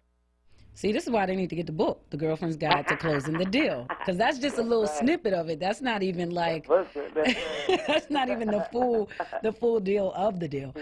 So let folks know where they can find this book, buy this book, support you, all of that good stuff. Thank you for that. So they can get the book at melodyspancooper.com. Melody like music, Span, S-P-A-N-N, Cooper, of course, right, .com. You can get the book at Amazon. You can get the book at Barnes and Noble. Sarita, I'm playing a big game. I talk about playing a big game in this book as well. And so I'm going to declare that I'm going on a 10-city tour. Yes. And I'm coming to Philadelphia. I'm coming. I'm gonna sit in the lounge. Girl, we gonna have. I'm gonna do this. We be ready. I'm ready. I'm coming to Philly, baby. I've already talked to Sarah about it. I'm coming to Philly. Yes. I'm declaring 10 cities. Okay. And again, it's more about, I don't want to put me first in this, although I count in this, right? I don't want to dismiss that. But I really want to reach young women. I really want to talk to my sisters about this. I want to start a movement around equity and intention and power and opportunity, so that if I've made any mistakes, and I don't regret any of them, but that you can learn from them, you can find your voice early enough to make a difference before you get to 50. You can make a difference at 31, right? Yeah. So that's how you can do it. MelodySpanCooper.com, Amazon, Apple. It's everywhere. The book is everywhere. Got you. But when you come, we'll be ready. Yes, we'll be ready. coming. Book in hand, ready for it to be signed, all of that good I stuff. love that. So, loves, listen, make sure you head to MelodySpanCooper.com, get your copy of the book. You can also head over to Amazon and get your copy of the book over there. It's got, I believe, I saw like a 5-star rating. So clearly folks are loving it. And giving all that good feedback. So snatch yours up and level up, okay? Yes. Melody, thank you so much for joining us in the lounge. Thank you. I don't take it for granted. You keep doing your thing, and I want to see you when I get the feeling. Absolutely, and I look forward to it. All right, sweetheart. All right. All right, loves, it's almost about that time that we get out of here. I got to tell you, this WCW, this was very fulfilling to the spirit today. My cup, y'all. I feel like I leveled up just through these conversations with Shelly B and Melody Span Cooper. Like, good stuff. Good stuff. I hope you got as much out of it as I did. If not, you're going to need to head to wordradio.com, hit the on demand, and run both of these interviews back because there are nuggets all up and throughout them, okay? But anywho, before we get out of here, I want to make sure that I leave you with just some reminders, y'all. Okay, the first being tomorrow during the 7 p.m. hour, we are giving away our final Family 4-pack of tickets to Universal Circus. So be ready, tuned in during the 7 p.m. hour so that when I drop those digits, you call in. You know we do first come, first serve. Okay, so that's the first thing. The second thing is also tied to Universal Circus. We have the hookup. We have a discount code. It's WORD HOT DEAL. WORD, W-U-R-D, HOT DEAL. Okay, so when you buy your tickets, you can use that discount code for various shows. Again, the circus is running tomorrow through December 8th. And I went with my family. We have a great time every time we go. And I'm aiming for us to get there this year. So I hope to see you there. All right, and then second to last, we have the membership offer that's running throughout the month of November. When you start or renew your membership, you get a free copy of the new Harriet Tubman book, She Came to Slay, The Life and Times of Harriet Tubman. It's by noted historian and scholar Dr. Erica Armstrong Dunbar. So to start or renew your membership or gift someone with the start of a membership, you can head to WURDradio.com. You can also call 215-425-7875 during business hours. Okay, and then last but not least, we have Man Up PHL. Solomon Jones, he's bringing this to us November 18th at Community College of Philadelphia on their campus at the Winnett Student Life Building. Yes, this is in response to gun violence. Yes, this is about bringing brothers together to stop the shooting, but that does not mean that women do not have a place in this. I asked Solomon personally, what do you want me to make sure our sisters know about this? And that is that first, we need you to bring your men. Second, we need you to bring your expertise. You know, if you're in human resources, connect them to jobs. If you're in social services, connect them to assistance for brothers. If you are in mental health, criminal justice, or counseling and can connect them to help, please do. And they need women to help them organize their list of men into groups, help secure facilities, future meetings, all of that. So if you hear that and your heart is moved and you feel like you can contribute, make sure you tune in tomorrow morning. Wake Up with Word with Solomon Jones, whether it's tuning in on Word TV or calling in during the show and letting him know, hey, Solomon, look, I'm ready. This is what I can do. This is how I can support Man Up PHL. Okay? So that's that on that. It's about time for me to get out of here. I want to thank both of my guests for making tonight just such a phenomenal one. Shelly B., a Georgia-based full-time mortgage professional by day and mompreneur by night, and also the creator of LifeWithShelby.com. And then, of course, Melody Span Cooper, chairman of Midway Broadcasting Corporation and author of The Girlfriend's Guide to Closing the Deal, which you can find and purchase over at melodyspancooper.com. Shout out to my guy, DJ Frosty Phoenix, holding down the phone lines, the boards, and everything in between. If you haven't already, follow The Lounge across all platforms at The Lounge Word and connect with me on IG or Facebook at Sincerely Sarita. Tomorrow is Healthy Thursday, and we're chatting, or we're focusing on, I should say, Diabetes Awareness Month. So I believe we got my girl, Mother Andrea Lawful Sanders, who is going to come on and talk about a recent revelation that she shared regarding her diabetes diagnosis. And so we got a show. Just know that, okay? Stay tuned for the overnight programming. This morning's Daybreak with Halana, and then today's Wake Up with Word, followed by tonight's episode of The Lounge. So if you're up late, you got insomnia, stay tuned throughout the night, because if you missed all or some of the interviews that we had, you can hear them again, okay? Anywho, until tomorrow evening, I'm your host, Sincerely Sarita, encouraging you to taste your words before you feed them to someone else, and reminding you to always, always, always empathize, empower, and evolve. Peace. Song, and I need you really bad. Don't take me for granted, you'll be regretting it. Oh, I should be your last, oh yeah. Ooh, that never gets old. Promise you'll never let go. Grass ain't green nowhere else, so we should be chilling back. Ain't nothing wrong with that. So tell me that, tell me that, tell me I'm the best I am. I be feeling like yes I am, you know I'm the best I am. Be a fool to not take me as I am. Brothers and sisters! Don't miss The Source. Weekdays, 10 a.m.